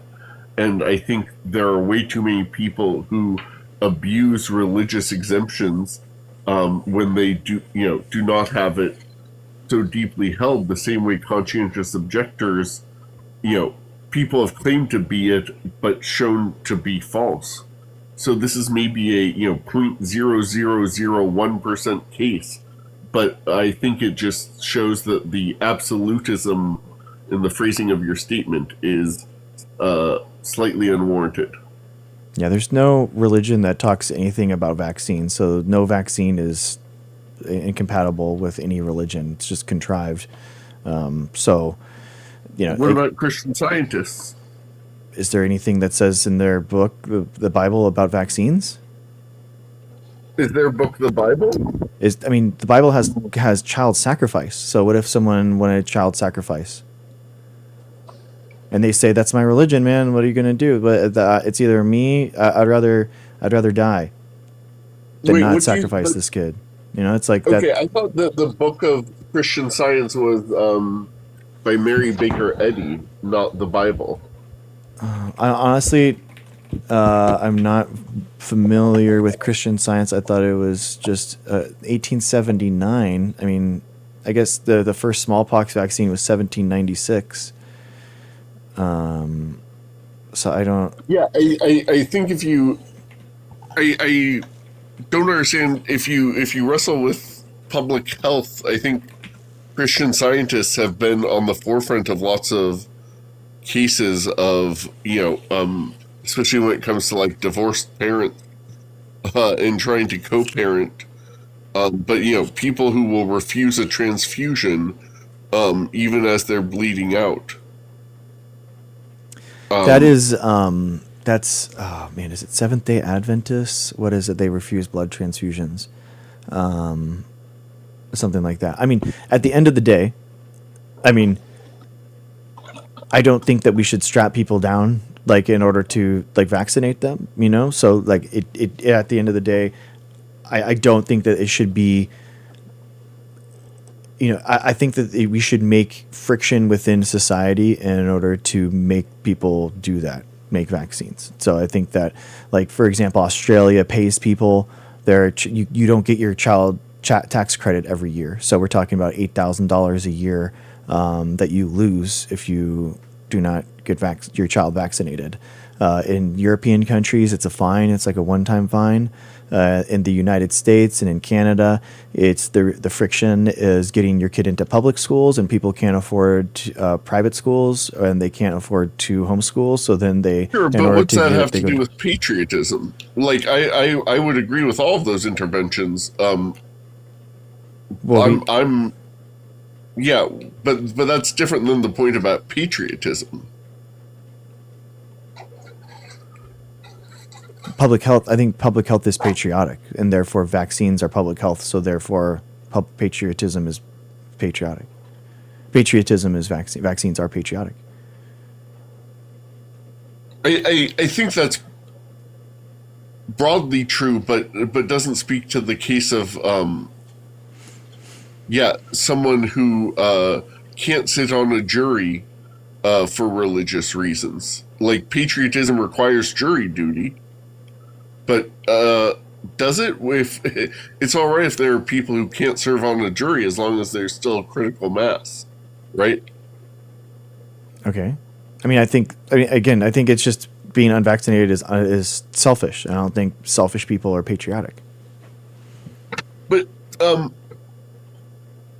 I think that's discounting someone who can say, "I wish I could do this, but my relationship with God tells me I'm not able to." They don't have to be religious. They don't have to be religious. That's a choice. Public health is not a choice. Well, clearly it is, given what we've done in our country in the last 5 years. I know, and I think that's wrong, and I think that we've coddled people too much, and I think that's wrong. Okay, so you're saying that you can't imagine religion conflicting, saying, I'm glad that other people do this, but like we need to have, countries have at various points had to have drafts. Mm-hmm. And are you saying that refusing to carry a gun in those situations, like, yeah, that seems like a parallel to me, that it's patriotic to defend your country, but conscientious objectors are still valid, and people, yeah, I think you're throwing this very tiny baby out with the bathwater. Why can you not imagine someone having a sincere belief that they can't get a vaccine? Because they're being lied to. Then I'm not lying to them. Who's lying to them? Their religion.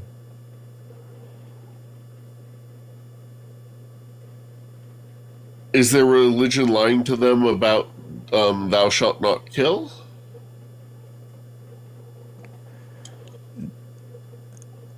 That's something that we've found without religion. I mean, that's an evolved ability that humans are working together in order to have that opinion, and that's why a lot of animals and stuff don't just unalive one another, because those type of species they wouldn't be around anymore.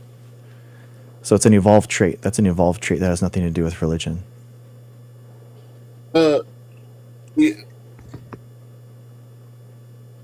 Oh man, you're really happy to tell other people what they believe?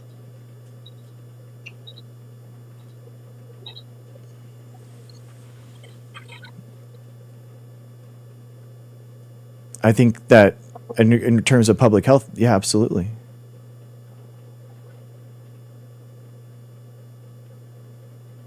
I don't know, it's scary to me to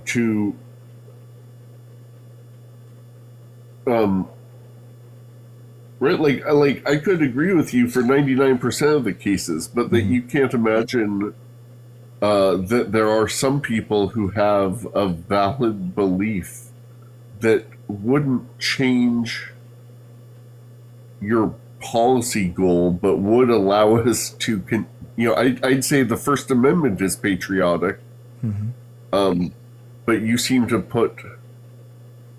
I mean, to a lot of people, to those people, patriotism wouldn't be their highest goal. So their highest goal would be, adhering to their God, and so they're not being patriotic. They're being selfish with their religion. But that's what. Why does patriotism matter to them if they're? Wait. Well, no, it wouldn't be selfish in that case, right? Like, yeah, well, yeah, of course, because they're trying to get into heaven. Yeah, so it is selfish. No. Someone can dislike having to do something and it not be selfish because they think it's what they ought to do. Like, I could just as easily say that, yeah, it's selfish to care about one's country over other things that are important, or to care more about. Yeah, I don't know, man. I think you're just really, going kind of scarily far, and not being willing to imagine that there are people who have sincerely held beliefs without being lied to is, I don't know, it scares me to hear how quick you are to run roughshod over other people's, when they aren't based on misinformation, but based on their understanding of their relationship with God. It scares me. Yeah, I think it's scary how we've coddled these people for so long, and I think it's more scary the thousands of measles cases that we have in the United States right now. So, But those aren't in conflict. yeah, they are. Yeah, we're No, like 97% of those are unvaccinated no, people. You didn't hear me. Great. Right. I agree that. And a lot of those people, guess what? They think that they have a religious exemption. A lot of those people do. Right. Yeah. Well, so it's not okay. That's different than what I'm saying. Like you managed to not hear me if that's what you think I'm saying, is that you can test for whether religious exemptions are, sincerely held beliefs, and we've done it a lot more in other cases than we have with vaccine exemptions, right? Like, vaccine exemptions just required, signing a note, right? Like, it didn't actually require the kinds of tests that we put people to in other cases when they claim something is a religious belief, right? I'm not following. I'm sorry. One more time. So in other cases in civil life, where someone says, I can't do this thing the government wants me to do because I have a validly, sincerely held religious belief, right? Like, we put people to the test, and the process for getting a religious exemption is very difficult. Whereas, historically, to get a religious exemption for vaccination has been really easy, right? You basically just have to say, hi, I'd like to not get a vaccine, right? Mm-hmm. Those are very different processes. Right? Like, in World War II, if you were getting drafted, you couldn't just say, hey, I don't want to fight, and right, like, the recruiters wouldn't be like, oh, okay then, like, our mistake, we won't send you to die. Like, it was really difficult to get that exemption. Mm-hmm. Right, and so I hear you making, like, a black or white case for either exemptions can be as wide as they have been, or no one can get them at all. Right, but those aren't the only two options. Right, there's a world that I see where we could remove, 99.9% of vaccination religious exemptions, that I would totally agree with doing that, because I agree with you. I think you'd say that most people, the vast majority of people who've been taking religious exemptions for vaccinations have been doing it based on misinformation, and with it being something that, frankly, they've probably only learned in the past 10 years, right? Not Agreed. Something that they, right? That's, and I'm saying, okay, but what about the 1 out of 1,000 who has, right? Because lots of people who have wanted vaccination exemptions have then, do want treatment when they get sick, right? And that creates more of a drain on, respirators and, already busy medical systems, as well as, infecting others, which is different than people who say, hey, I don't want any interaction with this system and have been, walking that walk for decades. But we hold, like, at the end of the day, the law supersedes someone's religion. They have, like, we charge that's not what people. the First Amendment says. We right? charge people, like, with malnourishment if they aren't feeding their child because of some religious reason. They feel like that they can't do it do or we something charge like them that. if they refuse medical care for their kids for religious reasons? I'm sure in some cases, probably, yeah. And how about in other cases? Like where's the line? Like and I feel like you've just moved the line so far in one direction. I think it's criminal neglect to not vaccinate your kid. Do you think that's what the law is, or what it should be? That's what it should be. Okay, but that's yeah. And are you familiar with Chesterton's fence? No, I don't know what you're talking about. So G.K. Chesterton, the English novelist, has this thing of like, before tearing down a fence, make sure you understand its purpose, right? Oh, Because okay. maybe you're Yeah. Okay. right. It's to me it's like an Occam's razor kind of thing. It's different than Occam's razor, but like I'm hearing you say this is what the law should be, but like the law, lots of judges have spent lots of time, figuring out where exceptions are and what those lines should be. And so I hear you saying, here's what the law should be, without actually looking at, or seemingly having knowledge of how other people have thought about the trade-offs in this corner. And I'm saying, hey, I think there's this corner that it sounds like you haven't thought much about. And your response is, fuck that corner, and not, oh, hey, maybe I should think that there's actually an interesting, like, ethical and moral quandary of how, individual rights interact with the, with public health. And Okay. Let's say that this religion, I found a new religion, and we're talking Gregists. We're Gregists, and we're a new religion, Sure. and I have an ethical objection to vaccines specifically. That's exactly what you're talking about. And we start out as 100 people, and it's like, oh, okay, whatever. But imagine this scenario, which is the ethical quandary that we wish we could get vaccinated, but we just can't. We just can't because of our God. He says that we can't, and it's like, okay, so we allow these people to have religious exemptions, which is my religion or whatever, and then now it's one thing, and it's like, oh, you're 1,000 people, it doesn't really matter, so we can give you an exemption. But imagine a scenario where it's 1,000 people, 10,000 people, 100,000 people, and now it's like half of a state is now unvaccinated. I mean, would we somehow as a state come in and be like, oh, okay, actually, you guys, we have to tamper your ability to practice your religion now that it gets to a certain point, that now that it hurts herd immunity? Like, what would be the point at which that you would want to regulate these people?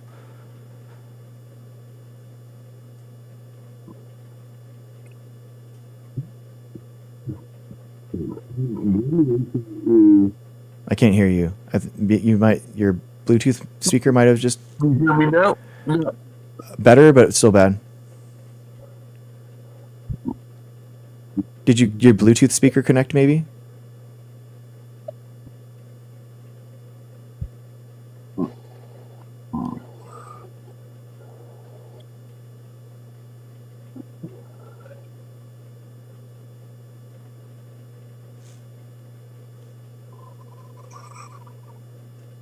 G Bentley, can you hear me? Okay, he left. It wasn't me, guys. I was really curious about what his. D Bentley, if you're still here, bro, please come back and answer that question. But we have another person in the queue, so we can go through. Guys, thank you so much. Okay, please, while I don't know. I think that he was having some problems, so then he has some audio problems, so he was coming back. So guys, please do all the TikTok things. Please do the heart me's, the likes, the shares, the reposts. Thank you guys so much. I appreciate you. Thank you thank you for being here.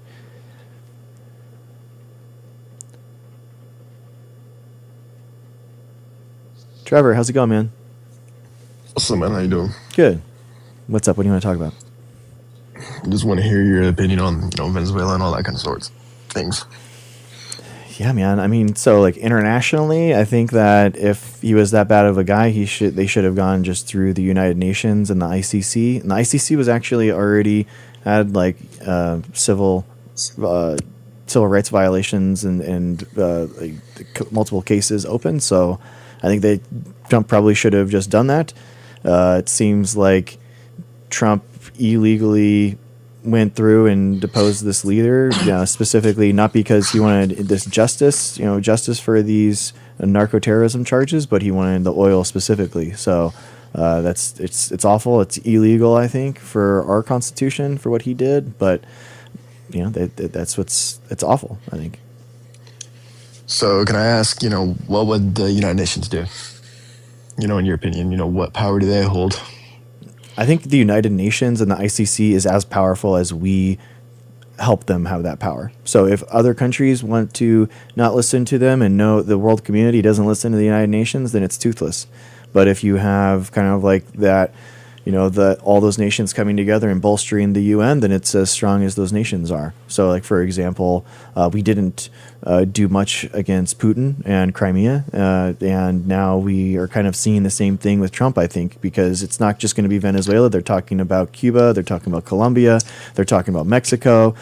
So I don't think that we're going to see the end of this. Yeah, man, I don't know. I just think, just to have a clear, not necessarily a dictator, but a false president, and to say that he's in power and he's, making threats towards other countries and just being a nuisance to his people, he's as close to a dictator gets. And I don't think that, it's I'm forgetting the word, but, he just, I don't think if, what happened, if he didn't go in and take him out of there, nobody else was going to do that. Especially because of, people just think that they had more power than they did. And he, went in there, got it done in 30 minutes. And, I don't see where, people are saying Congress, you need to go through Congress and stuff. But this was a standard military, mission. And I got a call or something. You're back. Oh, yeah, my screen was too close to my face. All good. All good. But, I want to hear your thoughts on what constitutes a war and what constitutes a standard military operation. And, what do you have to say about, the need for Congress's approval on that? I think we definitely should have Congress's approval in order to get it done. I mean, that's just what it is. I think it's wild to think that we want, the president just deciding that he can go through and then just go and snatch people from their capital cities. I mean, under that rule, you basically have China being able to indict Trump for stealing their Venezuela oil and then them being able to go up and snatch Trump up, So it's just a wild thing. After World War II, the world kind of decided that this might equals right thing was kind of detrimental for everyone, and we kind of wanted a more judicial system. So that's why the UN was created, and that's why I support that international order. So, I mean, you're saying that the United States and the situation in Venezuela are comparable? Well, I mean, Trump said, like Marco Rubio said in the press conference, that we had it was an indictment and he was breaking the law. So what else could we do? So and under Marco Rubio's own point, China could theoretically do the same thing to Trump. Well, I just don't think it's really comparable because, one, Trump hasn't done anything outgoing as an act of aggression or something that impedes the rights or health of any Chinese citizens they at have. Their own home That's country. The oil. 80% of Venezuela's oil was going to China. So by definition, they have. He under a has. false president. Conspiracies, and but false a- presidents, man. I mean, do you think that Putin is elected fairly? No, I Okay, don't. so then why aren't we deposing Russia and Putin? Because we have greater business ties to them, and we're Exactly. not able to go and take their oil. Exactly. So I do think So that's messed up, dude. I don't. Yeah, that's why I don't agree with that. Isn't that wild? I mean, there's a lot of dictators all throughout the world, and we shouldn't be going through and just taking them out one by one, just because we have a feeling that we want to. I mean, it's just that's this world police idea that I think it's wild because it's like George W. Bush and the Republicans and the neocons. This is I want to note that I do not support Trump. I do not support any of that, and that it's not like me coming from a different place of view. I just do believe that if a country is of a lesser power and we do have that ability to go and take it, and they're under a very harsh political government that's not fair, we should reserve the right to do so and go take over that. Dude, that's wild. I do not agree with that at all. That's might equals right. Like, what? And do you think that Venezuelans are lesser people? No, not at all. But Do you you can think that see it- them do you think- celebrating in Miami. You can see them celebrating in New York. It doesn't matter. It doesn't matter. Do you think that Venezuela is a sovereign nation? I think that when you're under the control of another nation, you become under the power of that nation. I don't think they're sovereign. You don't think that Venezuela is a sovereign nation? Not anymore. Exactly, not anymore. But they weren't they? Shouldn't they? I think that they were very much under the hand of the Chinese government, and so in a way that you could consider them just a hand of the Chinese. So then, why wouldn't we talk to China about Venezuela as opposed to going through and meddling with China's business? Because when you go and attack a larger country like that, then war is inevitable. Didn't we indirectly attack China then by going through Venezuela? We attack business assets. Yeah. Isn't that not good? Don't you want to, I mean, you don't see them, trying to do anything about it. yet. Yet. We don't know what's Yet? going to happen. You think that everything that's going to happen because of this has already happened? No, but I don't see a world where China wants to make this a point of war, aggression, or conflict. Dude, I think that Trump was a clown and that really impacted the United States in world trade throughout the United States and kind of like, frustrated some trading partners and kind of like made them reroute trade routes around the United States. But now that he's going to go in and he's busting through and taking, deposing leaders and stuff, I think we're going to see a more united world front against the United States. Absolutely. I definitely think if they try to mess with Cuba, Colombia, these other Mexico, then we're going to see some awful things happen. Well, I just think that, look at Mexico. I mean, they're run by cartels. It's not like the government actually has that much say. Okay. They don't got anything going on over there. They're a sovereign nation, man. Again, that's the thing is that I don't think that there are lesser nations in the world. I think that there are sovereign countries. No, absolutely not. Yeah. But you said that there are lesser nations, that Venezuela was a lesser nation. That's what you said. They're lesser powered. Militarily, yeah. Which is Yes, this yeah. exactly. Exactly, and that's why it's so awful. Like might is right is an awful mentality. Do you I'm want not world? saying that the people are lesser because the military isn't as powerful. I'm saying that because they're in such a harsh, authoritarian government, that we reserve the right to go over there and liberate them. Are we to do that to all the unliberated people in the world? If we can conduct a mission in that fast to fix it, yeah. And if that causes a world war? Like, World War What? I was an assassination by one person. yeah, Franz Ferdinand, but that was just a snowball effect. Plus, that was What the if this year- is the that was- snowball? What if this is That the was snowball, multiple dude? decades and decades of conflict, and to say that it started with that, it would be just completely Okay, proprietary. and it's decades and decades of Venezuela and the United States and our relation there. Again, it's like you can't find that point. Like, where does the head begin and where does the neck end? You know, I don't know. But it's not good, just and confused I'm down for less war. I'm down for less United States thinking that they control the world. I'm down for the sovereign nations deciding their own fate. It's what? Yeah, We sovereign went over nations there should and decide their took own the fate. false Yes, president. I don't know what you're trying to say. Like, there he are shouldn't have been removed. there's lots of elections that have had problems, man. There's lots of them. Yeah, they had 3 prior elections: 2010, 2014, and recently 2019. Was it? Okay, and if that case is so all those strong, times then something go was to won.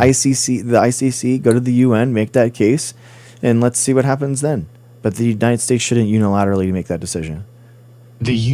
What? The UN doesn't have any military power. Sorry, the United States And should we make would that be the decision. first one. But I mean, I think that again, the United Nations is only as strong as we bolster it and we recreate it. And even like when George W. Bush or went into Iraq or Obama went into Libya, there was some coalition of other countries coming together. We didn't go in by ourselves. So even them, like even they like had some. George W. Bush got congressional approval. Yeah, to start a war, you can look Yeah. at the situation in Panama, not the following events where they try to change regime, but you can look at that and say, hey, it's the same thing because they didn't need congressional approval because it wasn't a war. I think it is a war. I think it is. I think it's a fast war, Can I theoretically, but I ask think it where is. Can I ask where that comes from? You know, I don't see how that would be considered a war. A war requires, I think taking out and an act of changing aggression from leadership. both sides. You don't think changing leadership of a hostile nation is somehow that's not That's a a war. regime change. Okay, you don't think that that's a war? No, I don't. I So think that's so a regime if you change think by all definitions. okay, so what if we did that with the United States? Would that be or another country did that? What if we to did us? what? That would be, by all definitions, a regime change. I Okay. would not like it, So but no war? I would say that's a regime change. That would be okay. So you're just like all right. That's it. I mean, they don't really have a choice. No war. Okay, They- China does that to us. No war. That's different because we have China's equal or not greater power. China with the might military. China has all of our manufacturing and probably more ground troops than us, and so there it is. China only results in 78% of our global GDP production. So They're able to do it. I guess that's right. I mean, If they can do it in I 30 minutes, you're suppose. okay with it. yeah, but it wouldn't happen in 30 minutes. There would be an act of aggression they could back do- from us. Therefore, it would be a war. It's a regime change when it's. Ah. So you don't think that Venezuela right now is contesting what the United States is doing? They're all accepting of it? Considering we've lost 0 American troops. Do you realize and that have the taken entire over their administration capital. you realize the Maduro administration is saying that they're still completely in charge and that Maduro being like not there doesn't mean anything? They can say that they're in charge, but they have troops on the ground. They don't have the troops on the Controlling. ground. They don't. Did you watch the press conference? They 6 do hours not ago? have troops on. They don't have troops on the ground. They have no functioning military bases in their capital city, and They have people- have no current acting president. Okay.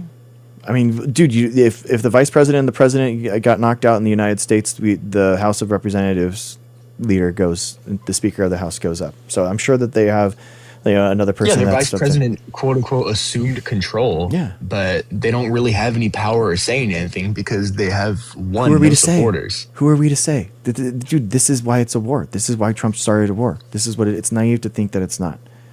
So I got someone else in the thing, but you can come up at any time, man. Thank you. I appreciate you. Thanks, Trevor. Guys, thank you guys so much. Do all the TikTok things, please. Do the heart me's, the likes. Can we guys? 47K. Can we get up to 50,000, please? I really appreciate you. Thank you. They also can you share and repost the live, guys. Thank you so much.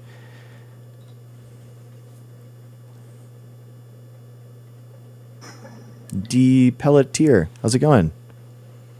Excuse me, I'm sorry. I hadn't spoken for a while, didn't realize it was going to come out that way. How are you doing this evening? Good, good, thanks. Good, good. Yeah, I just really wanted to kind of, push back on a few points that he was making. And I realize you don't do like debates, and I'm not a debate person. I'm more of a conversationalist, so, but I just kind of wanted to just kind of lay out a couple of things that I just heard. And, I mean, technically, the Iraq and Afghanistan invasion was not a WAR, but, 20 years, 8 trillion later, and, an Afghanistan that is back in the, T-Ban's hands, and 6,000 unalived U.S. military, as well as up to 1 million civilian casualties in 20 years. I mean, I don't know. The semantics really bother me about this. That was technically a regime change, right? That was not a declaration of, WAR by Congress. That was under the authorization for use of military force, which is in place because of the early 2000s, that fateful day in September, when, Bush did the largest federal power grab in history with the Patriot Act and the Department of Homeland Security. And that is how, and I am an Obama supporter, but of course I don't agree with everything of the political person that I do support or vote for, but that is one thing that I was, against Obama about, was the fact that he pretty much cited that as his reasoning for many of his drone strikes, because the authorization for the use of military force gave one person, the POTUS, a broad unilateral power to say that it's a fight against T-ism or T-is or, that type of thing. And we're able to carry out these types of things. And that includes the regime change. So sorry to kind of monologue. I apologize. That's I was okay. just Yeah, I agree. trying to get it all out there. It was the authorization to use military force, and the Yes. big thing that Obama made the case for is that the AUMF was passed before the organizations existed that Obama was fighting. So the judicial question was, how does he have the right in order to do that? And his Right. point was, well, it's a larger fight, and this is his term that he coined, imminent threat. So there was an imminent threat by these people, and therefore they had to, go through and do it. And unfortunately, Right. I think it sets this precedent that where he didn't stop it, and now these drones are just used everywhere. But at least for Obama's, there was the FISA courts, which is these, the courts where people would go in order to say, like, this is what we should do. These are the people that we're going to go after. What do you think? This is the case, yada, yada, yada. So, Absolutely, 100%. I agree with you. I'm not saying that. I'm just saying I'm a pacifist, and I don't like to be a hypocrite when it comes to these types of things. So, but absolutely, of course. And there was an imminent security threat. Whereas in this, there was no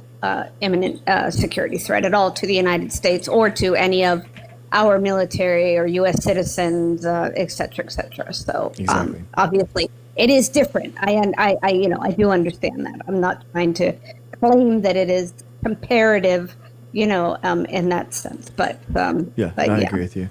Yeah, Island, I saw that. Yeah, because they were talking about Venezuela like since 2017. So when they put sanctions on them, Exactly. So it is wild. Yeah, it is in Project 2025. It is.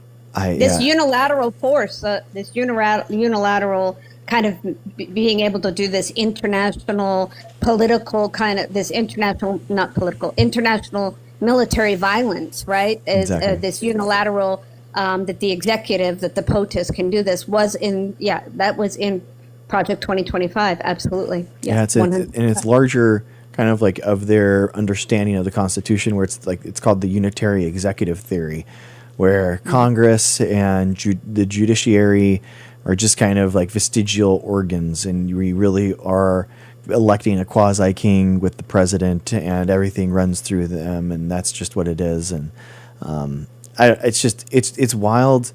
I mean, hypocrisy is the Republicans' superpower, because they are basically neocons now. Trump is a George W. Bush neocon through and through, and we understand that, right? But in 2008, if people weren't paying attention to politics, I realize that a lot of people pay attention to politics now because of like 2016 and Trump, but like before in 2008, like George W. Bush was a pariah. Like no Republican wanted to talk to him. He crashed the world economy. The U.S. went into debt. Exactly what you were talking about. $8 trillion spent on two like worthless wars that didn't gain us anything, and Trump runs in 2015 as a stark contrast to George W. Bush and says, I was against Iraq from the beginning, which he wasn't. Right. He also says that George W. Bush and all his stuff is bad. And this is what the first debates were all about. And Trump is basically calling out the Republican Party of 2008 and saying that I don't agree with them. I don't like Mitt Romney. I don't want the United States to be the world police. It's like, talking about all the bases all around the world and how much money we spend. Like it is absolutely wild to now see Trump as just a dyed in the wool neocon. I mean, that's just what he is. And here we are. And it's just their hypocritical superpower. And now all of a sudden, these people that supported Trump in 2024, because remember, he was the only president that never started a war, which isn't true, because again, he had lots of different operations, lots of different bombing operations, that's why I think these bombing operations are wars. Now those doves that were so proud the fact that Trump never started another war, now Trump is creating all these new conflicts and all these problems, but it's just they have no shame. Trump has no shame, so why should they have any shame? And now they completely warped into this hawk, right? And now you have Lindsey Graham just coming out of the woodwork being like, neocons are back, baby, let's go. Like, we're going to take over Mexico. We're going to take over Cuba. All these places, like, oh my gosh, these guys were pariahs. They were pariahs since 2015, 2016. They are so back. The neocons are so happy. And here we are. Here we exist in the world today. It is wild, man. It is absolutely 100%. When he came into office his first term, and he revoked the executive order that required the government to publicly report the number of civilian unalivings from drone strikes and other lethal force, like outside of a WAR zone. I'm sorry, I'm on panels all day long where I have to do like TikTok-y friendly, but I notice you don't. So maybe you have some good managers. I don't know, but so that's why I'm kind of talking but that was one of the first things he did. And then we know, I think it was 2018, not 2017, but he dropped more bombs than Obama did in, I'm going to say 4 or 5 years of Obama's 2 terms or something like that. It's been a long time since I've had those facts at my fingertips, but I mean, that was one of the first things he did, was to revoke that executive order to have transparency for that. And yeah, it's gross. Yeah. I think it's so,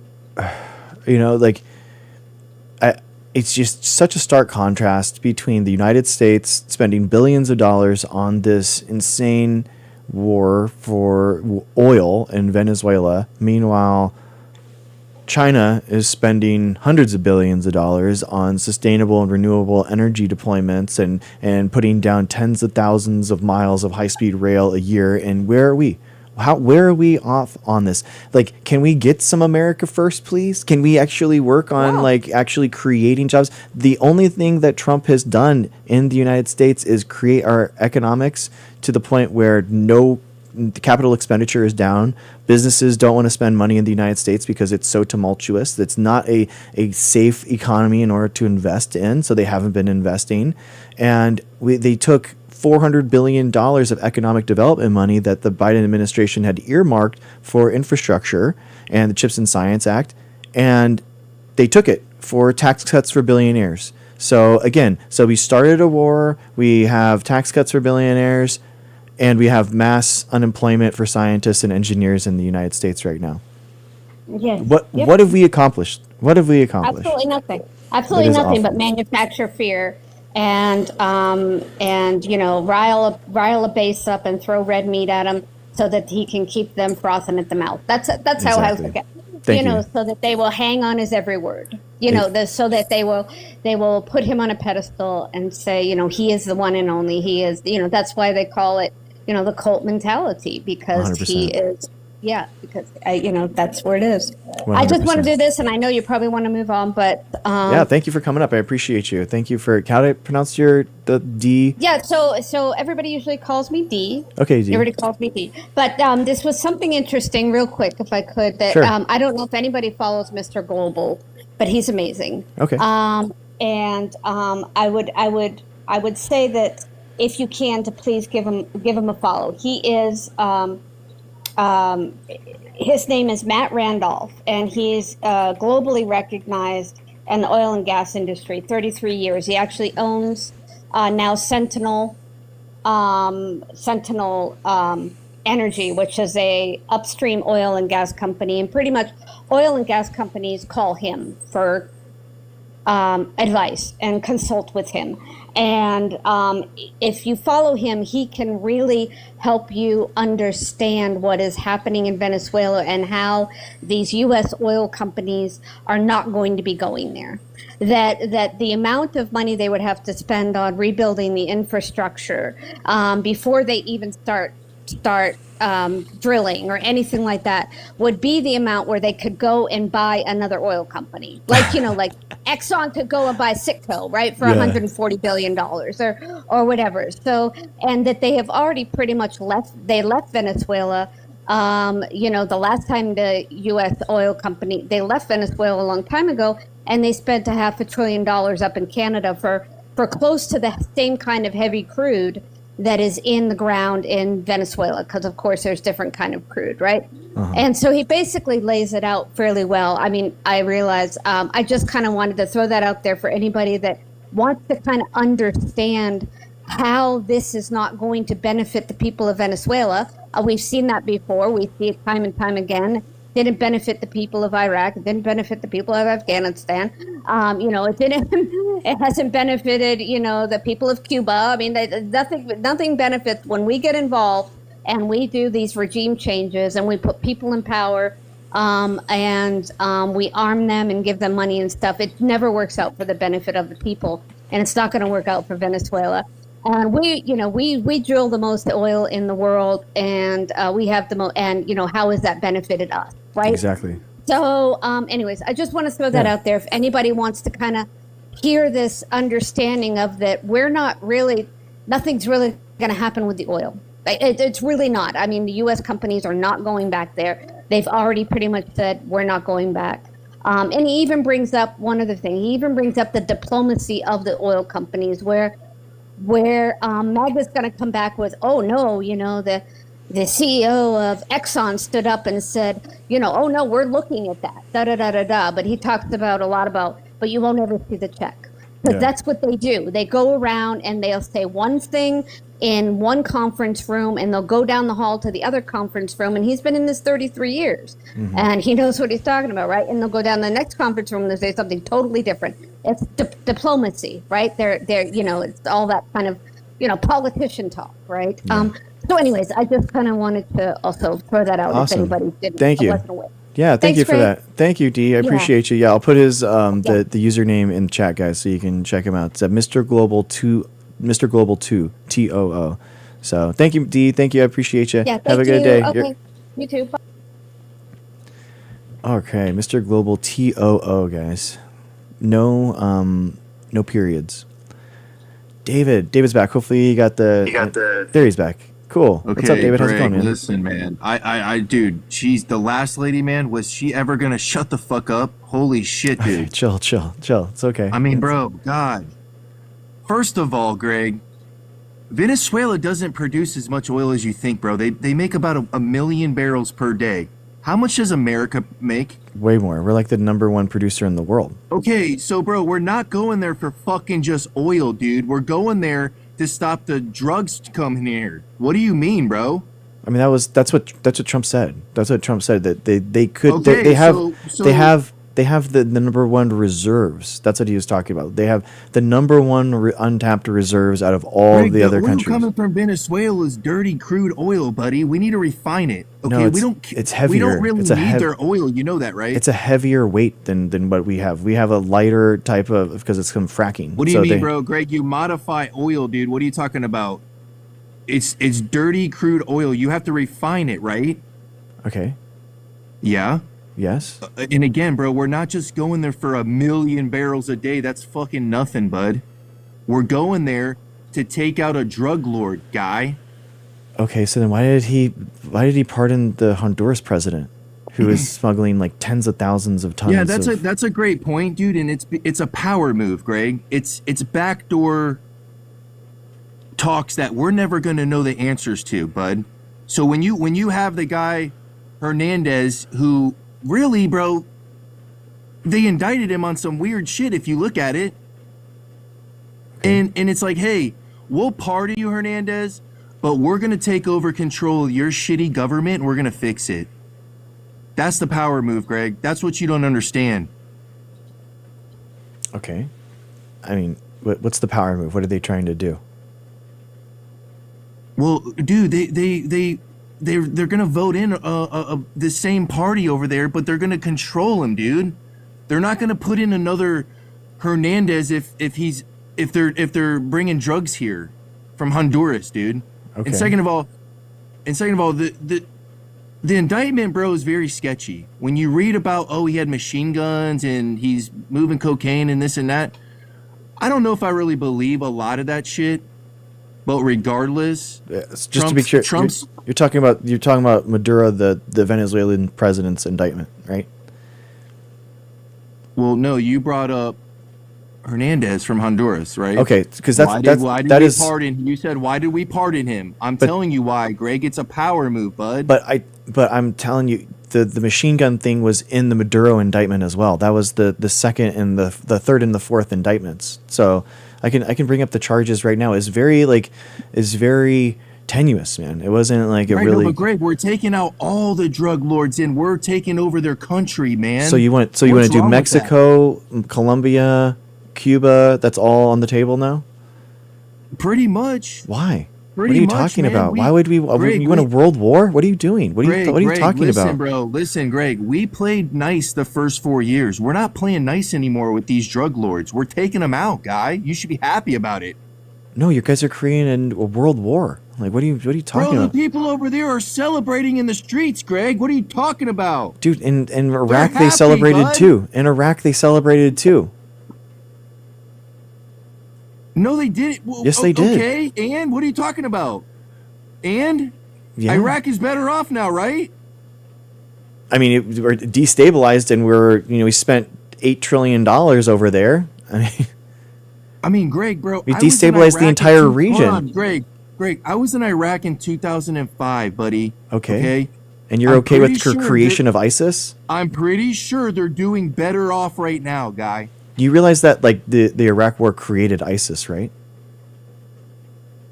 Greg, I don't want to get too. I don't want to go down that rabbit hole with you, bro. You're gonna lose the debate, dude. I'm not. It's not a debate. It's not a debate. Hey, Greg, That's not a debate. Did Donald Trump defeat the ISIS caliphate in his first term? Yes or no? So it's okay. So it's okay that the So Iraq he War did. created He ISIS. did, right? It's did, okay. Didn't he? It's okay. Yeah, it's okay to take out terrorist organizations, So bro. it's okay to create ISIS. We didn't create ISIS. Yes, you bud. did. You can't Yes, they fucking did. Blame the United Yes, they States did. For that. Dude, kick rocks with that shit, bro. That's What exactly the what fuck are we you did. talking That's about? exactly what they did. They put the Sunni leaders of the Saddam Hussein's Man, party. you're fucking, dude, your words sound. Shut, Greg. What are come you on, talking bro. about? Please don't go there. What are you Don't go there, talking Greg. about? Don't go there, Greg. You're gonna blame the United States. I'm gonna clip this, bro. You're blaming the ahead. United States for creating ISIS. That's literally what we did. We put the leaders into the same Oh my prisons God, as these bro. radicals, and they created ISIS out of our prisons. Yes, that's what they did. That's what we did. You have a low IQ, Greg. Okay. All right, And- then and why are you here's the talking thing, to me bro. then? Greg, here's the thing. You talk about patriotism requires vaccines. No, bro, you don't control my fucking body, guy. Okay. You don't tell me what I put in my but body. I control you Here's right the now. So difference, guess Greg. what? Guess what? Greg, here's the difference. Oh, it's okay. David, man, your mom talked to me earlier and was really mad about your behavior. So it's just not okay, David, how you're acting. She's going to call me, and she's not excited what you're doing. She's not happy. She's not proud. So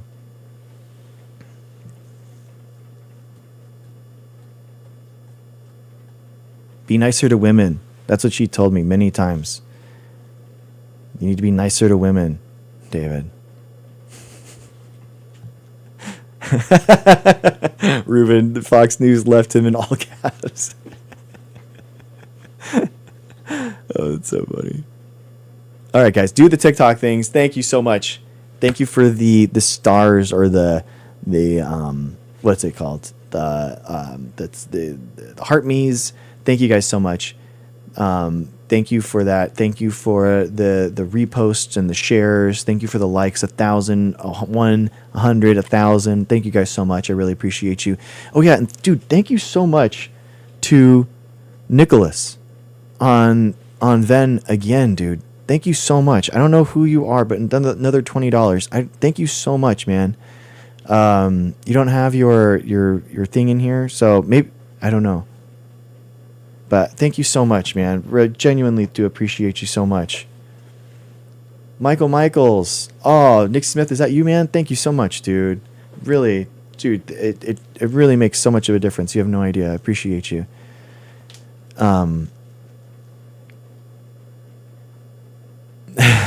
Hazel, that's good. I know, Milena. I know. It's really frustrating. David, are you going to be better this time? Are you going to be better? Is this okay? Are you going to crash out again, David? Let's try it. David.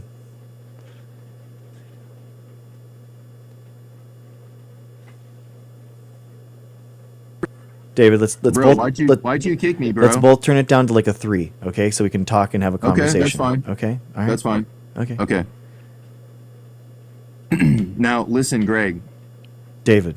You talk about the other guest was talking about how you're promoting eating shitty food, dude. You promote eating McDonald's every day. And you think it's okay. Is that what you think, dude? Is that what you think? You said that. I No. was watching you earlier. No, I don't. You want I people don't. to eat shitty, empty calories, bud, and drink soda all day. And then when their immune system is in the tank, you want them to go get a fucking vaccine, guy. Vaccine's not going to help that, dude. Why would you that doesn't make Because any they're sense. sick because their immune system is in the tank because they're not eating real food and drinking and clean water. See, here's the thing, Greg. You drink tap water and you eat shitty McDonald's all day. That's Dude. why you need the vaccine, bud. Do you think the viruses exist? I mean, here's the thing, Greg. You're 38 years old and you look like you're 53 years old, bud. Okay. You're going fucking bald. You have a full head of gray hair because you keep injecting your body with chemicals and you drink tap water, bud. Are you the tap water guy? Is that who you are? Thank you, D. Are you the tap I mean, water Greg, guy? it makes sense, right? Hey, Greg, you are what you eat and you are what you drink, right? Mhm. Okay, so here's the thing. You eat shitty food all day, so your immune system goes down. What do you eat, David? You then get sick, and then you go to the hospital, and they give you a flu shot because you don't have an immune system to fight off the infection. What do you eat, David? I mainly eat eggs, rice, potatoes. I'll maybe eat a hamburger like once every 2 weeks. Wow. Okay. I mean, Okay, so hold on, Greg. Here's the thing. Greg, how much do you weigh? 180. Okay, how much do you bench press? I don't know, like 225 for reps. So you work out, right, Greg? Yeah. Okay, so again, How is it, Greg, that you're 38? You're younger than me, dude. You're 38 and you look like you're 53, bud. You look like a high school teacher. Thank you. Thank you. I appreciate you. No, it's not thank you, Greg. It's like, dude, you could look younger if you stop taking the fucking vaccines and drink fresh filtered water, bud. Dude, I drink chlorine water every day. You know what can I say, dude? My main demographic is 60% women. So what can I do, man? What can you say? You know, I do what I can for them. Greg, you know what I mean? What you can do, Greg, to look younger in your life is stop taking the vaccines, bud. Okay. They're aging you terribly, guy. That's what do you mean? You have a receding hairline that of a 70-year-old, buddy. I'm definitely receding. Greg, I'm older than you, bro, and I have a full head of black hair, dude. Damn. Wow, that's impressive. Yeah, and you want to know why, Greg? Because I don't take the vaccines and I eat healthy food, bud. That's definitely not Yes, it is, bud. Yes, it is. Greg, I haven't had a vaccine since 2007, bud. That's not healthy. Then you're selfish. I haven't been sick, bro. What are you talking about? You don't know that. And you could be getting other people sick. Greg, yes, I do, bro. I do know that. I haven't had the flu since 2007, since I got out of the fucking army when they were making us take that dumb shit. Okay. It was mandatory. Roger. But here we are, Greg. We're the same age pretty much. I'm 41, you're 38, but you look 25 years older than both of us. Dang. I mean, my God, bro. Sean O'Connery over here, dude. Thank you. That's very nice League of you of to say. Extraordinary Gentlemen, bro. Dude, you just seem very insecure. That's how you're coming off right now. Do you know that, right? No, Greg, I'm not insecure. I'm You sad. sound very insecure. I'm actually really sad that you are doing this to yourself. That's what's going on here. I'm sad for you, bro. Roger. Because, you know, again, Greg, we are what we drink and eat, bro. We age from what we drink and eat and how we live our lives, right? Where do you drink your water? What do you drink? What do you drink for water or drink in general? Fresh. Oh, okay, hold on. Damn, I drink. Darcy. Thank you, man. Wow. Thank you, man. Okay, so I drink reverse osmosis water that's remineralized, Greg. Okay. Why are you laughing, bro? I'm What's just so funny, bro? Okay. You're the one drinking chlorine water with glyphosates in the fucking water. Look at you laughing, bro. I So can't wait to funny. post this, man, on my main account, dude. Oh man, don't do that, please. Oh God, don't do that, please. Greg, it's just, again, man, the receding hairline, the gray hair you got. Thanks, You man. look like you're 65 years old, bro. It's because you keep putting those chemicals, you keep jabbing yourself and injecting yourself with junk shit, bro, and metals and shit. Dude, you know who I keep jabbing? Your mom.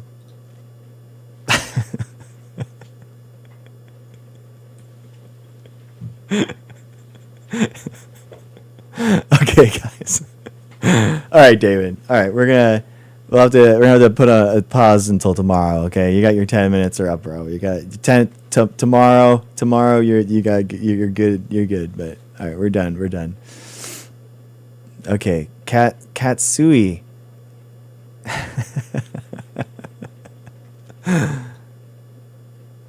Okay, Katsui, how's it going?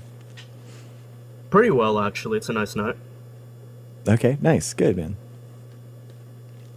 What's up? But, yeah, let's talk fascism, I guess. That's Okay. always a fun one. Okay.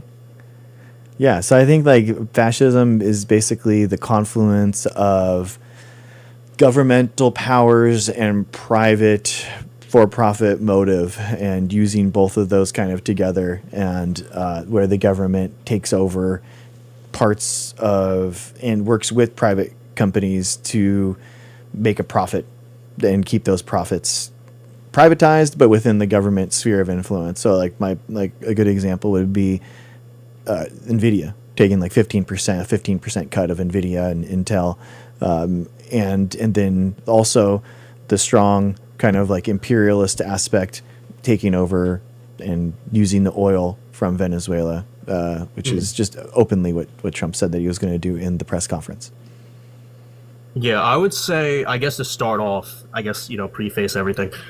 I'm very critical, I guess, of any sort of definition of fascism that either kind of describes it as a system of government, because that's just fundamentally not what it is, or tries to describe it in this kind of way of like, it's imperialism combined with like corporate regulation. Because I personally think, right, and when you look at like the works of Gentile or Mussolini, what you end up kind of seeing is that if we just kind of describe like any sort of like authoritarian regulation as fascism, you end up with like nonsensical claims that like fascists would have agreed with like monarchists when they really didn't. Fascists were futurists, they were against monarchy, they weren't even necessarily traditionalists. A lot of them were very big on technological innovation. A lot of them were not like hardcore capitalists. Same thing with like imperialism. You can be like a democratic imperialist. So I think fundamentally, when we observe fascism in the way that it's actually defined, and in the way that it manifests in different ways, for example, like in Spain, someone in the comments said not every fascist regime is the same. Exactly my point. Spain, for instance. Yeah, I agree. I mean, authoritarianism isn't fascism. Yeah, so I would more describe it as a philosophical view. And I think when we look at Gentile, the kind of simplest way to describe it would be, you know, not exactly holding the state as the arbiter of morality, the arbiter of governance, but holding the state as this metaphysical representative of the collective will of the people, which is usually tied to, you know, ethnicity, race, that sort of thing. Okay. So I think when we go by definitions like that, and when we look at it through a philosophical view, I don't really see how you can say that like Trump is in line with really any sort of actual fascist or even like nationalist identitarians. You don't think that he's nationalist? Not really. I don't really consider civic nationalism to be nationalism.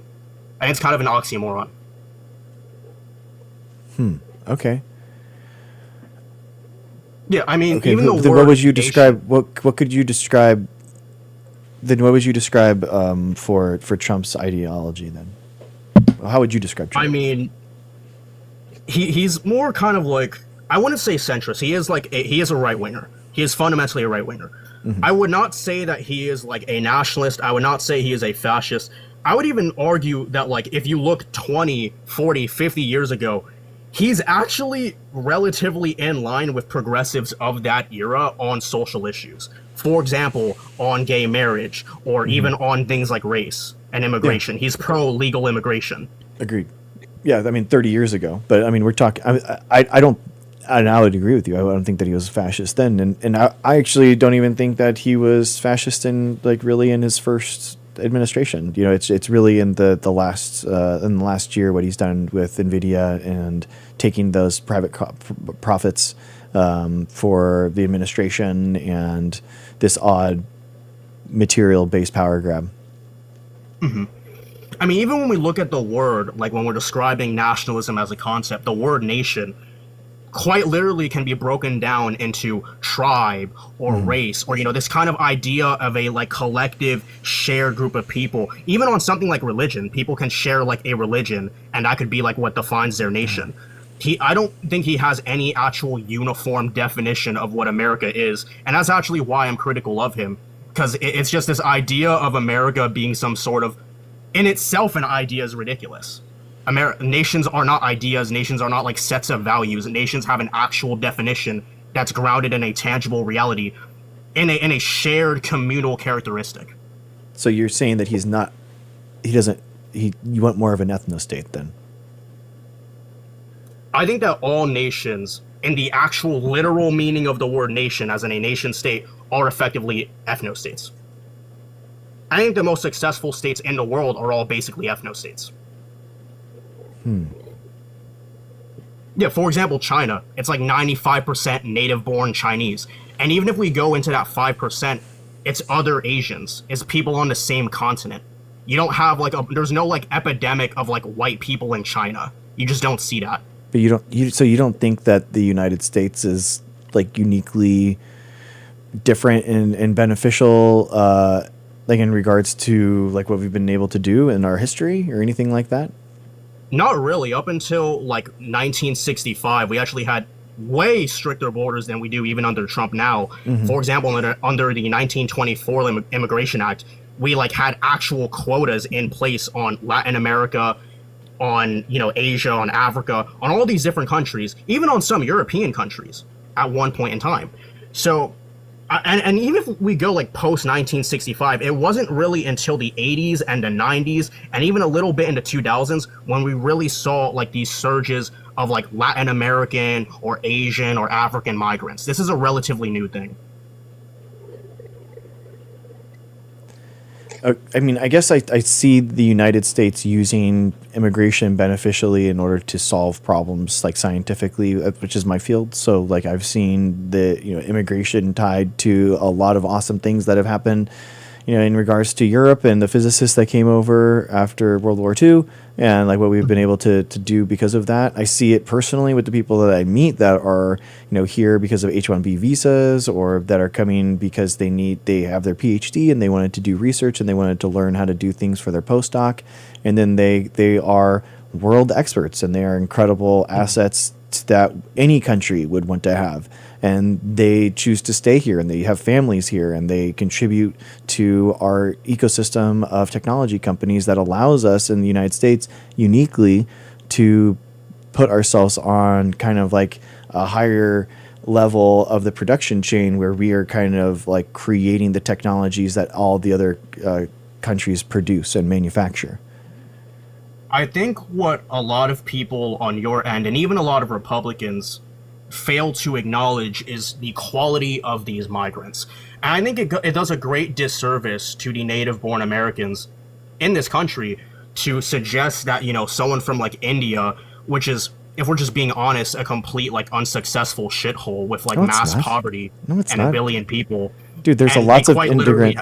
It is a shithole. Dude, there's tons of people that come over here that are beneficial, that are on H-1B visas or something like that. The DHS found a majority of them are taking tier 3 jobs, which are like relatively low skill. Tier 3 jobs? I don't understand what you mean by that. Yeah, so there's tier 3, there's tier 2, and then there's tier 1. Okay. Tier 1 would be like the geniuses, like the doctors, the engineers. Tier 3 is like, I guess you could say they have some college education, but it's really just it's not what we promote it to be. It's not like what we did, for example, post World War II when we took a bunch of German scientists and we had them, building a bunch of stuff. It wasn't anything like that. We have a bunch of these foreigners from India, not even just India, from China, these Asian countries coming over here and just taking these jobs that, in my opinion, I believe native-born Americans are perfectly capable of doing, have the education to do so, and are willing to do so if it's under a fair wage. Okay,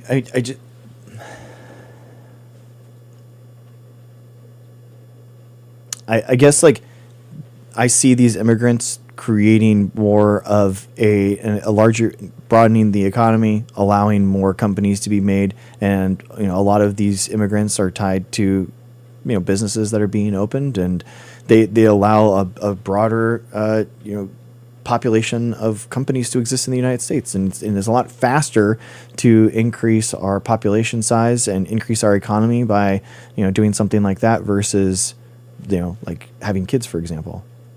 I mean, to be honest with you, like I don't see either of those as good things in this manner, because at the end of the day, when we import like let's say just focus on the population thing. If we import like a bunch of Chinese people or Indians or any country, you can just pick anyone, Latin America, whatever. How does that solve the population crisis here? The problem is that the native-born population is declining and not having children, so you want them to mix with a bunch of foreigners. Why would it matter what the native-born population is? If they're being born here, then by definition, they're native-born. Not really, no. Yeah, of course they are. That is the idea of the United States, dude. The United States is, like, Americans are born all across the world, and then they come home to live in the United States when they immigrate here. That is what the United States is by definition. That is what we are. In the preamble of the Constitution, when it says that essentially the liberties enshrined in it are dedicated to their posterity, that's the word they use, posterity, which translates to descendants. Or when John Jay in Federalist Number 2 overtly states that he wants this nation to be passed down to a people with the same ancestors, same religion, speaking the same language, almost in verbatim. You could search it for yourself. When we see the first naturalization acts passed, like in 1790 or 1798, and all of them, and once again, even the immigration acts up until like 1965 put quotas on all of these countries, it seems very clear to me that for a majority of our American history, we have always prioritized European migrants and the dominant European population over any of these foreigners. And if we have, then that's wrong. Why is that wrong? Because China does the same because thing, being Russia global does the same thing. because being global makes us stronger. Then why are like majority of the strongest countries like China and Russia like overwhelmingly 80 to 90% ethnically homogenous? We are way stronger than Russia in our technology and our research and development. Sure, we're militarily stronger. No, our research but and development and our science is way stronger than Russia or China. well, when it comes to, I would actually kind of disagree with the technology thing. China Oh, okay. and like Taiwan especially are kind of Are you, outpacing us how do you contribute to the United States? I'm a scientist. How do you contribute? by getting a college education, by getting a job, That's it. You just have a job. by pouring, That's yes, how by you're contributing that's to it? the American economy, by being a native born, by having children, by raising a family. What do you Okay, mean? I had 4 kids. How many kids have you had? None. I'm 20. Okay. Right, so there's phases to this. The ideal, and I'm sure you would agree with this, is that we want people who are born here, we want our own citizens to be able to get these jobs, to be able to fund their families, to have this American dream that they were promised. And we don't have to sell out to foreigners to do it. I think that we can create a larger pie that everyone can contribute to. And I think a big problem with a lot of people that are hyper nationalistic, I guess, I don't know how you would describe yourself, but I mean, I think the problem, man, is that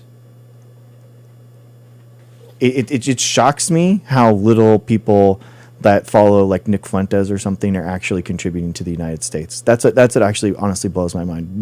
The amount of immigrants that come here that actually want to solve problems, that actually want to fix problems, that want to create technologies, that want to give back to the world, that want to create companies, like those are the immigrants that I see. I don't see any of Companies that they create are in corrupt and gripers. exploit Americans. I don't give a shit about the corporations. I hope the corporations burn under.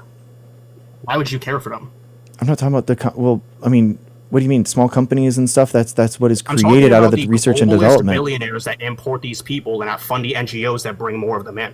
You know who benefits the most off of immigration? Billionaires. Well, of course, yeah. I mean, billionaires are the ones that, by definition, are getting the most. Yeah, absolutely.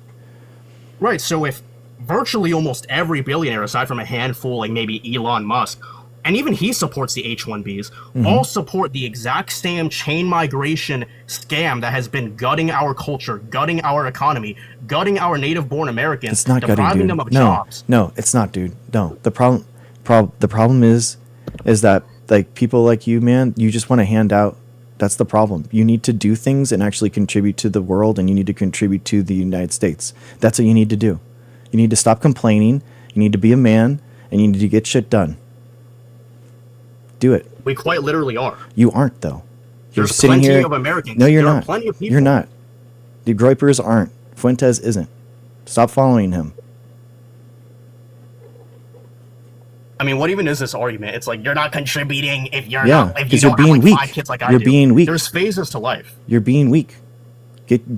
You need to I think actually what's contribute weak to the is world. Importing people who have an average IQ of 85 and are genetically inferior into this country Okay. to replace our Dude, you're people. inferior, bro. You're inferior. That's the problem. People like you are inferior. That's the problem.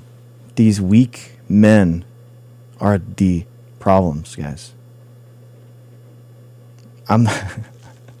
So, again, contribute to the world. Contribute and solve a problem. Solve a problem and contribute to the world. Stop complaining and thinking that it's all these other people that are causing your problem. Okay? Oh, Ness, thank you. Thank you, Ness. Thank you. Do something. All right? Stop trying to blame women, blame incel, blame immigrants. Learn something. Contribute to the world. Be worthwhile to be here. That's what you see. That's what you need to be. Stop following these guys these gurus that just tell you who to blame. It's insanity.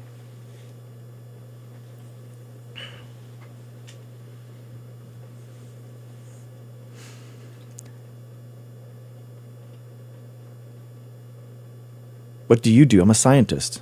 Thanks for asking. Ness, how's it going?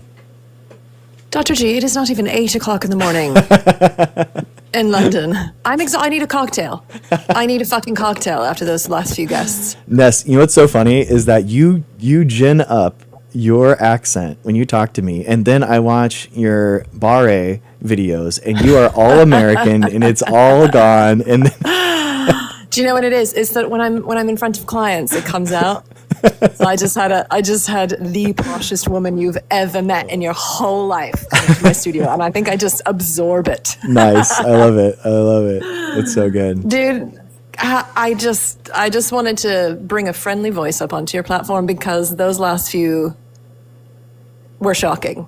I know it's really frustrating, like how these guys will just blame anyone but themselves, and it's so weird because when I grew up, the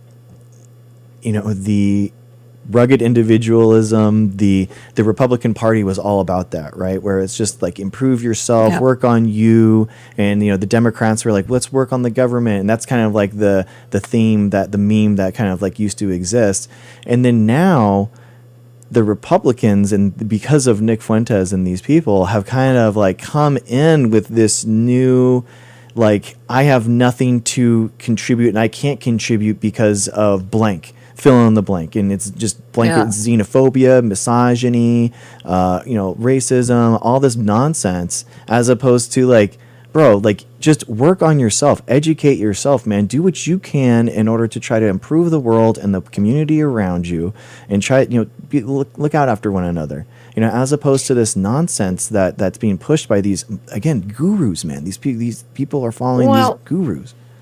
Yes and no, but I have to say, one day I decided to torture myself, and I listened to like 3 hours of Andrew Tate videos. Mm-hmm. Don't ask. Yeah. Sometimes I cut my. I mean, I don't. But it was hideous. But the interesting thing that I found is that he starts off with exactly that kind of chat. You need to be worthwhile, man. You need to work on yourself. You need to do this, and the other. And I think people kind of, they latch onto that and they're like, oh, well, he's right about that thing, so he must be right that all women are whores. He just, when he starts in slowly with all the bullshit, people are still stuck on the few things that he said that did have some merit. Yeah. And so they kind of let things slide, and then before they know it, they've swallowed the doctrine. Yeah. I Hook, line, and sinker. I mean, Jordan Peterson famously, like, everyone they all got sucked in because it's like, clean your room. Exactly. And there are some kernels of truth there where it's like, I do think, a problem with the Democratic Party is kind of like this self-spiraling thing where it's like, oh my gosh, especially people on the left, it's like, oh my God, capitalism exists. I'm never going to be able to do anything, and the revolution's never going to happen, so I'm just going to do nothing. And you're like, bro, like, come on, man. Like, you gotta try to improve things right now. You gotta try to like organize, and the revolution's not going to come to you, brother. Like, come on, So it's this self-defeatist mentality. And it's not like this rugged individualism, but it's about like coming together and contributing to a bigger community. I feel like that's what it is. And well, totally, it's like the argument against socialized medicine. Every time I hear that, I'm like, what? It's about the kind of society that you want to live in. Like, yeah, I'm happy to pay money so that no one dies when they get the flu. Like, what? Are you like? Anyway, listen, I don't want to, you have far more interesting people to chat with, but I just, after those last 3 guests, I was like, fuck me.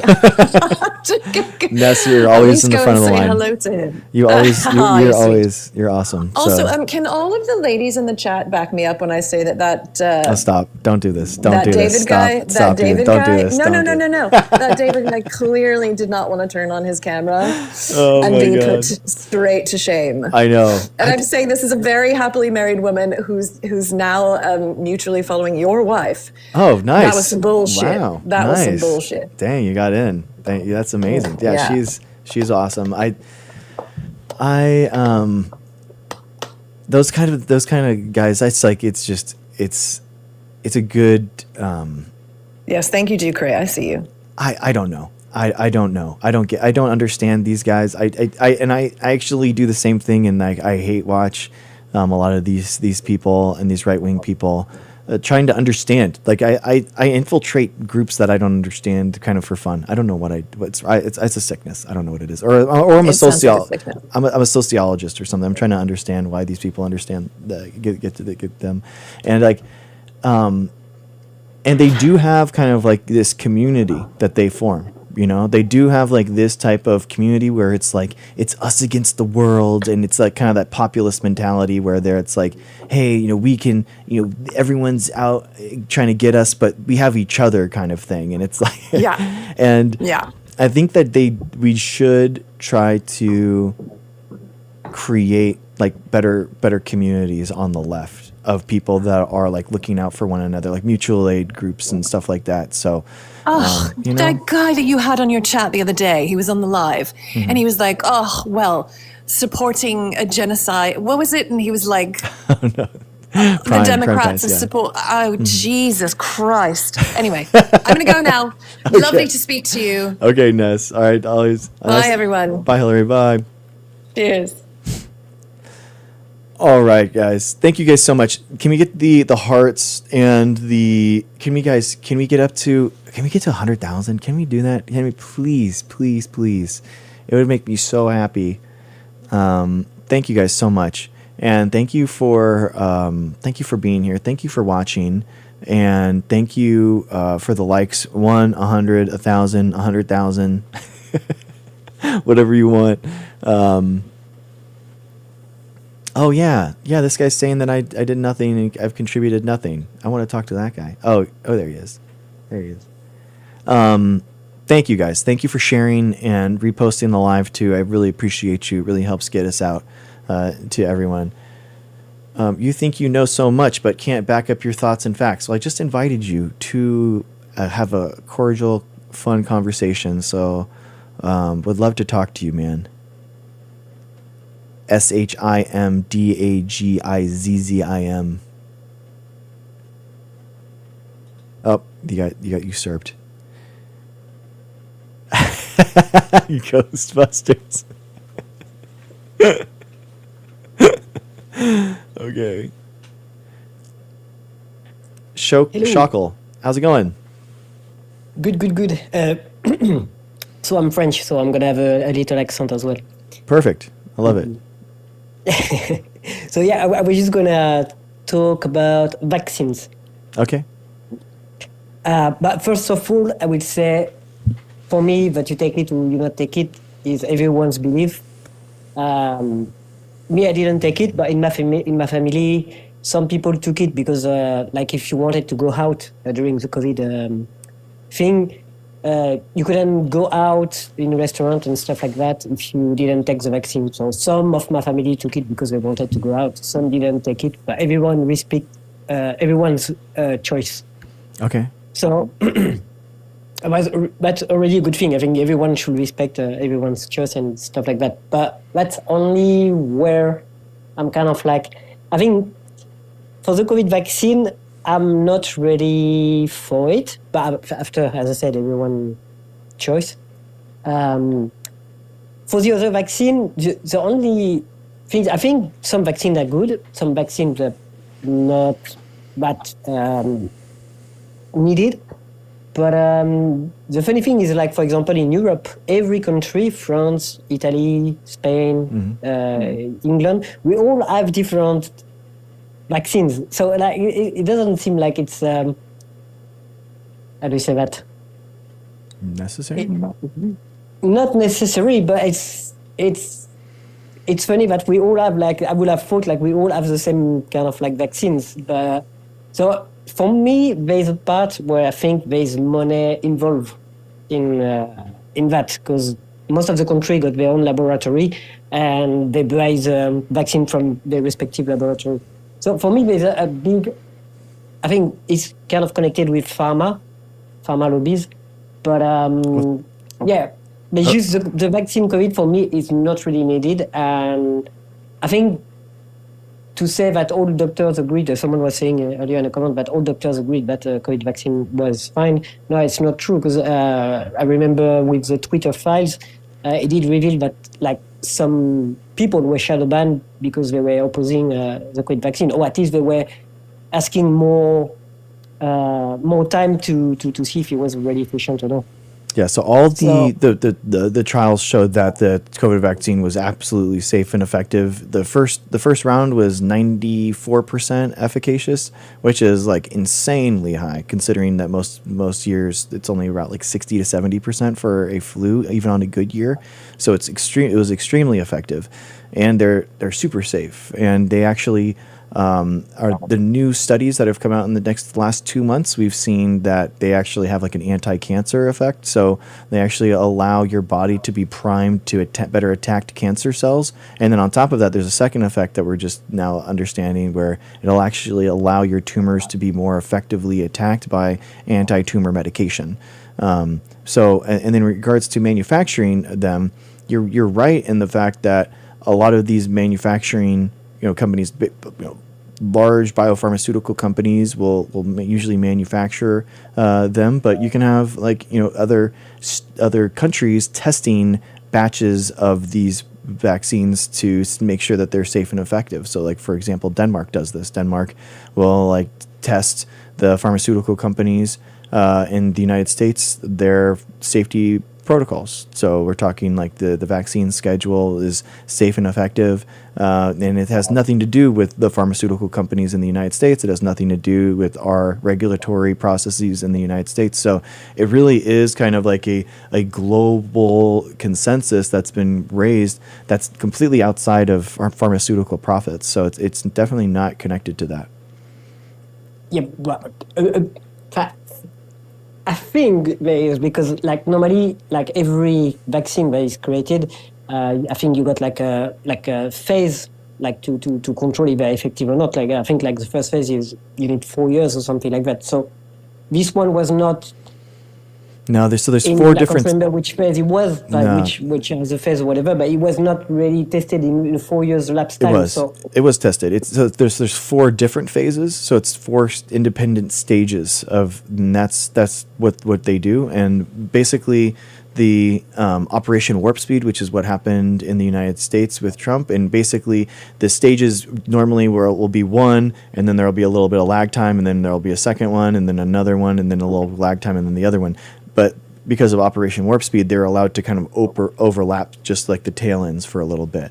So it's not like there was no testing done. It was actually very rigorous testing done. And now there's like 8 billion doses. doses. There's no testing done, but this lapse of time has been established for a reason, you know what I mean? So even if it's been that's arbitrary. That's arbitrary. So the mRNA, the technology that you're talking about, has been tested since early 2000s. So it's been 20 years. But every vaccine needs to be that's like the RNA is usually the messenger more or less to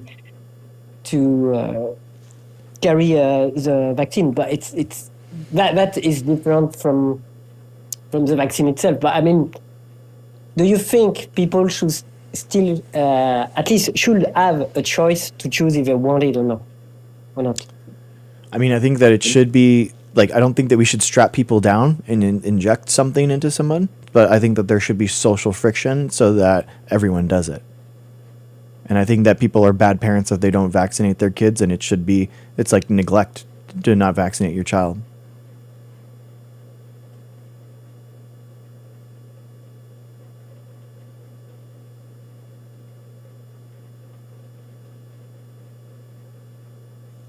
Oh, cool. That's cool. My ex was part of the COVID vaccine studies. He's had his blood taken 6 months in a year. Yeah, they did a lot of the adverse side effect studies tracking in order to do that. Oh, interesting. Period. Wow, I had measles growing up and I got sick with the weirdest things. Yeah. I'm sorry, Shokol, I can't hear you. Are you talking right now? I cannot hear you. Maybe, just letting you know, maybe your Bluetooth connected or something like that?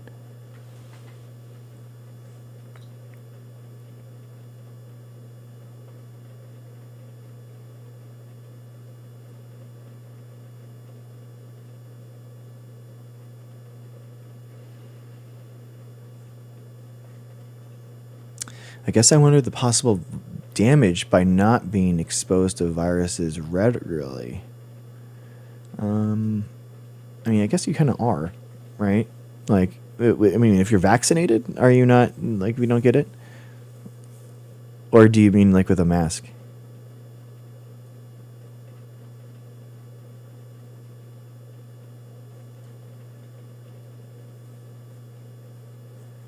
No, it's fine. He's muted.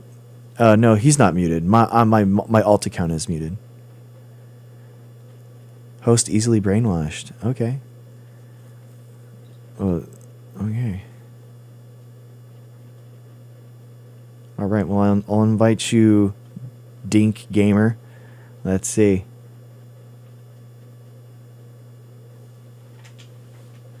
What? That's so weird. I don't see it on my desktop. I don't see it. Dude, that's so weird. Let me try to test. Let me. I don't see it on my desktop. I don't see you muted, but that's so weird. But my alt account, I see you muted. It says your microphone is off. Shackle's microphone is off.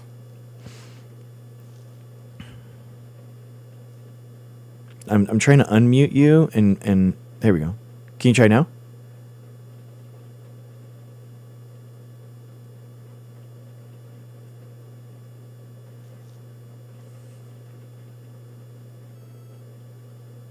Okay.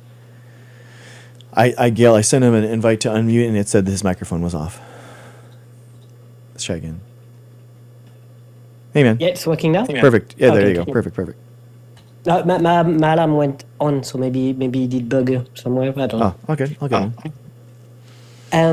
But yeah, no, I was saying in Europe, actually in France, but I think it's most of Europe, it did as much death than a regular flu. So I won't say like I won't say it's needed or obligatory for everyone. Especially apparently it touched people with more morbidity. Yeah, I mean, so this is the thing. So basically, in the United States, 1.2 million people lost their lives because of COVID. You know, we were one of the worst in the entire world. We're ranked like 200th in the world because of, you know, deaths per capita, because of our healthcare system and the vaccine hesitancy and people being anti-vax. Like the anti-vax people. 300,000 people lost their lives because of that. 300,000 people lost their lives because of Trump's personal involvement in what he did. And so that adds up to the 1.2 million people in total that lost their lives. So it was a huge thing in the United States, particularly because of the anti-vax people. Yeah, but a bit as well because of your healthcare system. Because I guess that's certainly one of the main reasons as well. Yeah. Okay. After I don't know. I don't have I don't know what other subject. But that was my thing. For me, I think that should not be an obligatory affair. Just think. But do you think that all other vaccines should be?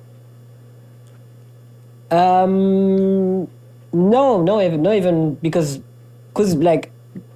they're different from one country to another. Like which one is best? Then But it's all the same virus. I mean, it's all the same virus, right? No, Measles is still the same virus. We got different one, and now laboratory here in France, they want to all pack 10 of them in one, but you can't buy they all pack it in only one. So the government doesn't have a choice to buy the whole package.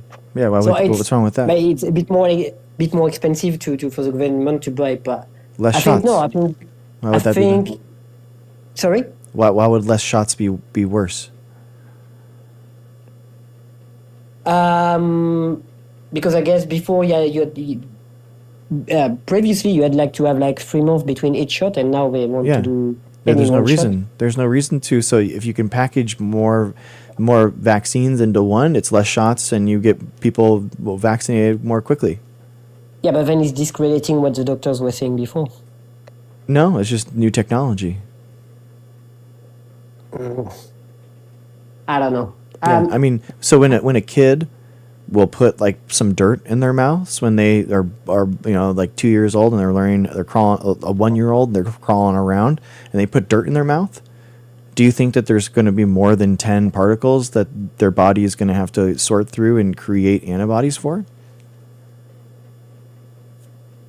Well, yeah, I guess. Way more than 10. Way more than 10. Yeah, and the whole idea is and now vaccines now, they've gotten better than the ones 20 and 30 years ago in that we are actually like presenting less viral particles in the vaccines. So we're actually using less antigen. So we've just gotten better at making them. We've gotten better at making vaccines now.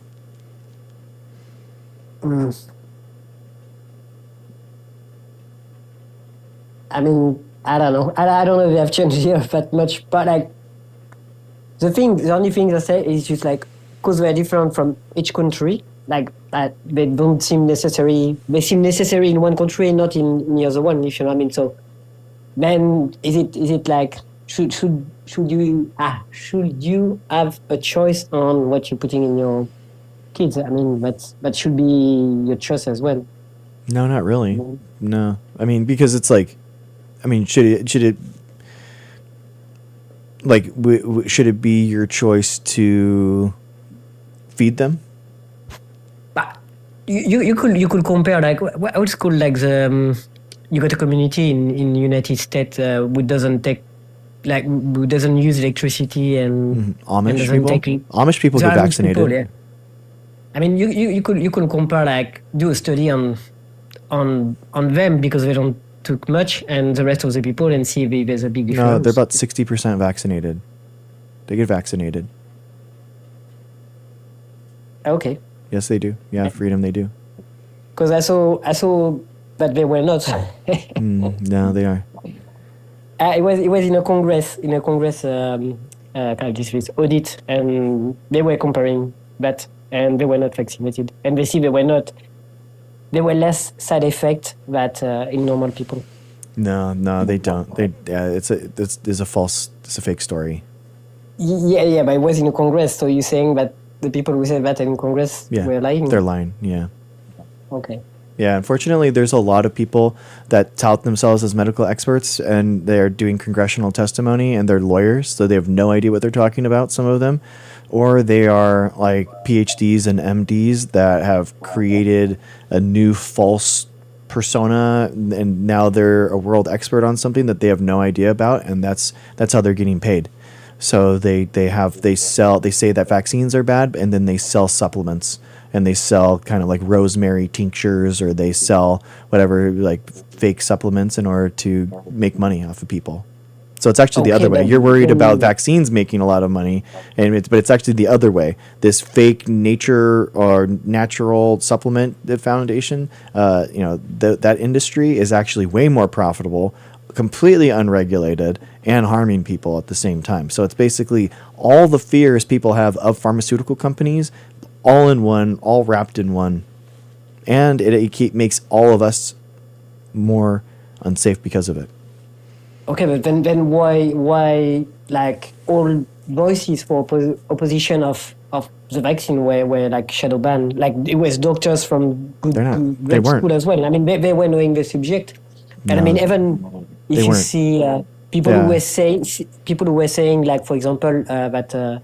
The COVID was coming from the laboratory on one. They were like straight on shadow ban. Then well, it's not. Now, that's not true, by the way. But that isn't true. All the scientific evidence shows that it was a natural zoonotic spillover event. It was completely natural. Hey, Marissa. but so again, if you go to I can't remember what's the name of your something for the Congress with like now it's you can go on it and they say there's like a big chance that it's coming from one laboratory. No, there's no science. There's no science. It's, No, I know. There's a White House website about it. I know, but that doesn't mean that's not how science works. Science does not publications through whitehouse.gov. So just because Trump goes in there and now has the posting privileges on whitehouse.gov, that doesn't mean that it's true. Yeah, but it's not him. It's not him who has done the work. Like it's been. There has been no work done. He has no evidence of it at all. There's no evidence on whitehouse.gov that it's from the lab. There's none. Zero. Zilch. None.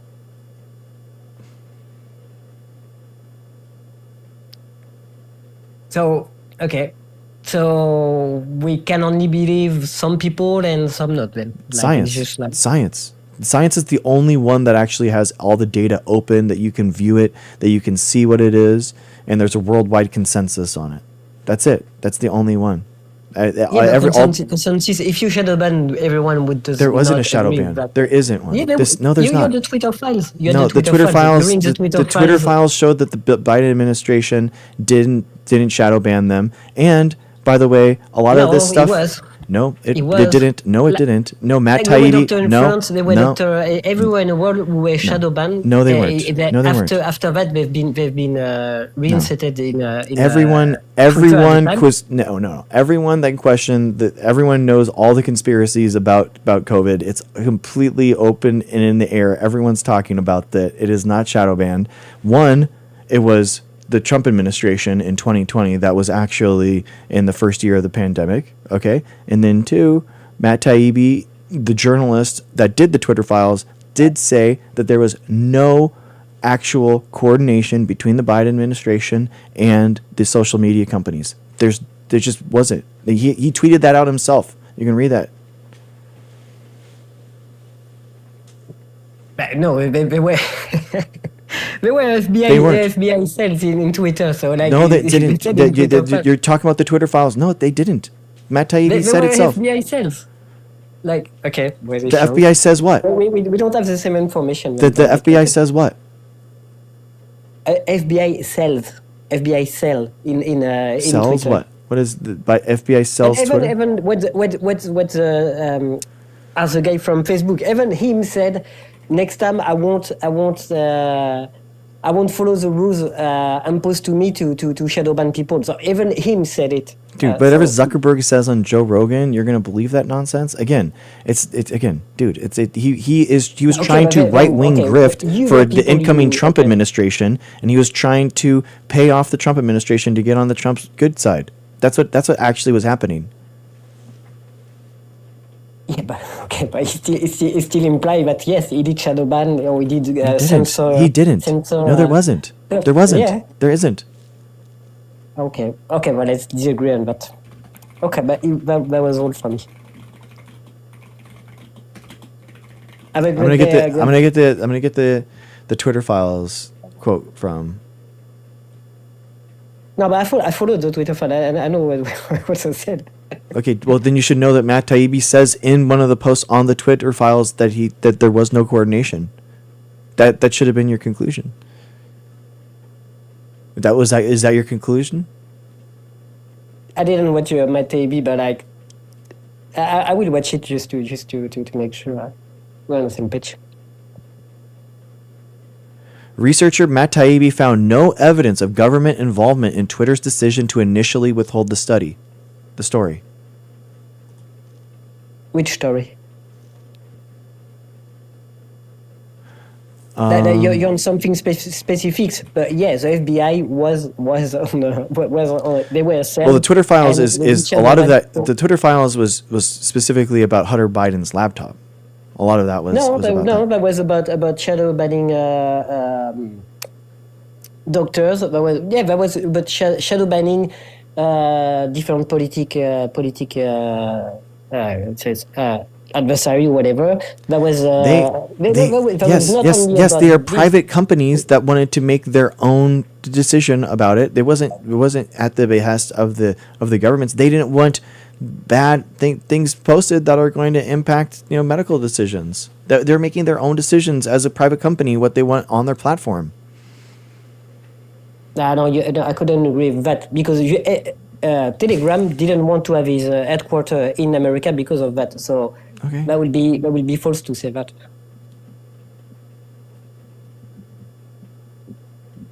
Okay.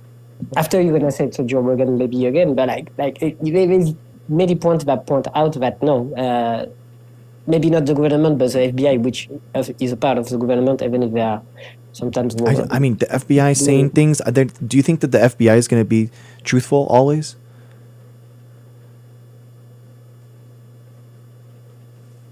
No, if a shadow ban opposition voice, but because the FBI is not shadow banning people.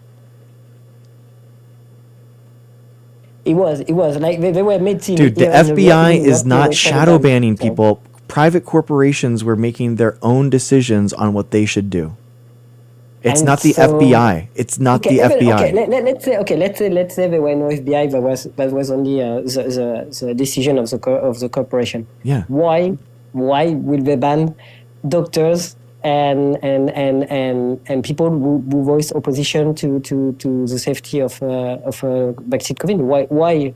Because it was fake information in there during the How pandemic. do they know? How do they know in such a small lapse of time that was false? What, I mean, what- I don't know how to tell you. is there doctors in social media that can tell, oh yeah, no, this one is right and this one is not? That's exactly welcome to what I do. Welcome to why I'm here. That's exactly what this is. Yeah, but science Yeah. is not that. You have to. That's if exactly what someone- science is. I've spent 16 years being a scientist in the lab, dude. I can tell you. Do you want me to explain you population genetics? Do you want to talk through the next generation sequencing of coronavirus bat caves? Do you want me to talk through all that information? Do you want to go through Laura B 2022, Picard 2022? You want to go through all these scientific publications, or do you just want to listen to me and tell you like what the actual answer is? Greg, if you make a thesis, you have to have a peer-to-peer review. You Yes, agree yes, with that? exactly. The peer review has So- been done. yeah, so- Exactly, so- exactly. It so has been that's why- done. Yeah, but the thing is like things can change. One day, like bread is gonna be bad for you, and another day, bread is gonna be good for you. So like science Yeah. advance and need to Okay. be check. But you Yes. can't say no, that's radically false. We're not gonna go this way. That's not science. You unless you can really prove it. Because very effective. we know some people were making false statements that were 100% false, that we know that there was no chance of them being correct, and they were trying to spread misinformation and spread fear. That is the reason. That is when things got actually removed. And it's not people questioning things, making honest questions, all that kind of stuff. That's not what it is. That's not that didn't happen. I've been doing science So communication since 2020, dude. For you, they deserve to be shadow banned then. What? For you, they deserve then to be shadow banned because they were opposition. People that voice were and that they were- people that were willfully and openly making disinformation to sway people and to spread fear that will actually hurt public health. Yes, they should deserve to be banned. I think that we should take more action against them, not less. Okay. So no. Okay. So, like, what is it? Is it the Second Amendment? Normally, you kind of like free to say what. I mean, it's You have no. That's a First Amendment thing, and there is no right for a. yeah, a- but like they were like good doctors. Like they were not like they're not like good some doctors. sinful They're not good people. doctors. No, they're spreading false information on purpose. That doesn't make that does not make them a good doctor. No, they're doing harm to people. And we should remove their medical license. We should remove their ability to be called an MD. And because we as a society allowed them to have that title, and they were using that position of power over people in order to harm people. And that's not okay. That's a dangerous game. It's Really not. think that. It's not. We know it's a It is, dangerous it game. is, it is. Viruses and people It and, is. and 1.2 million people losing their lives. And that's what it is. You might think you're right, but if you, in a long It's- term, you're wrong, then you will have like just like fire people who were maybe more good than you because they were like just like saying, oh, maybe we should They be were careful. saying completely false things. Like okay, France doesn't exist.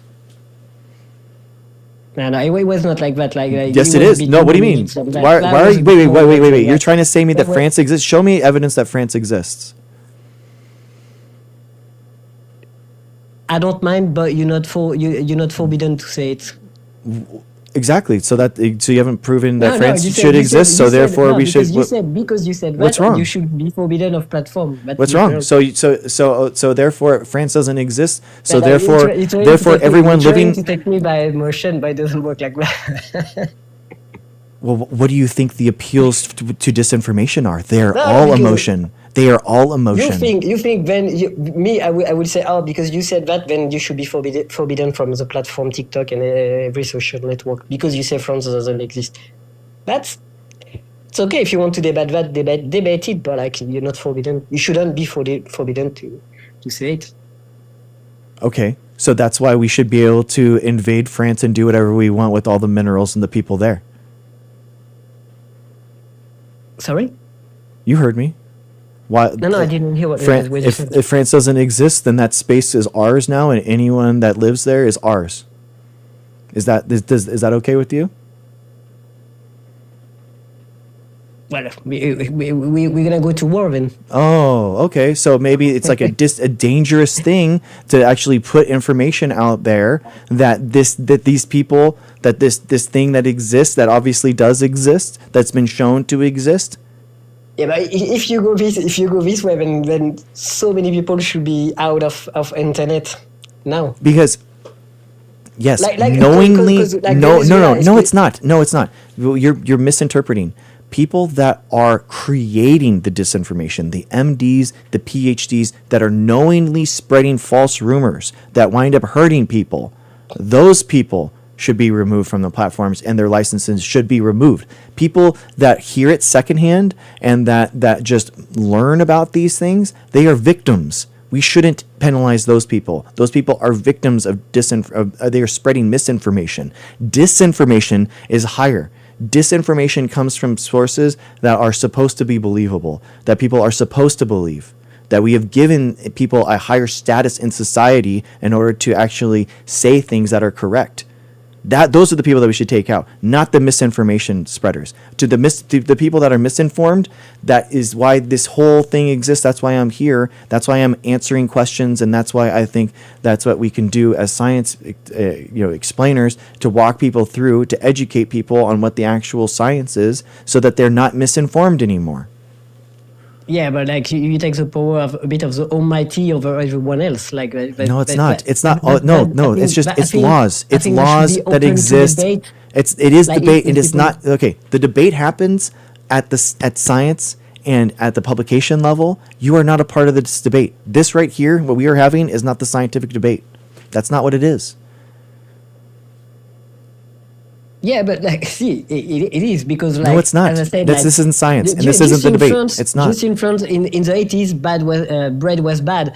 10 years after, oh no, bread is good. Like I'm saying, science changed, and But that's not what we're technology talking changed, about. and We're not you talking about discover more and more things. But we're not Like talking about saying science and from consensus. now- No, we're not talking about how science consensus changes. We're talking about people that are lying on purpose to falsely but no inform one- people. They're Like- lying on like- purpose, and you are protecting snake oil salesmen. Okay, you're I'm saying sorry. doctors Your were timer lying is on up, and purpose. I don't we're going to believe go that. to the next person. I Thanks for don't coming believe- up. Thank but you. it's, yeah, okay. Some people lie on purpose to deceive people. All right? That's just what happens. I'm sorry. It just exists. I'm sorry.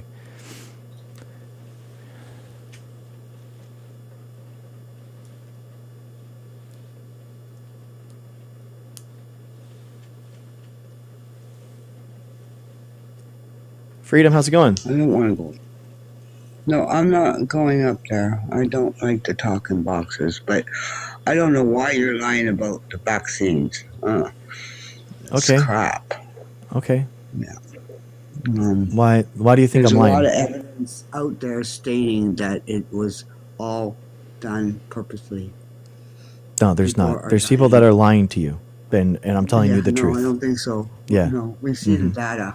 No, there is no data to say that there data is is that- mass oh, yeah, problems with there is. vaccines. You No, there's show- not. There's not. You show me your proof. I'll show you mine. How's that?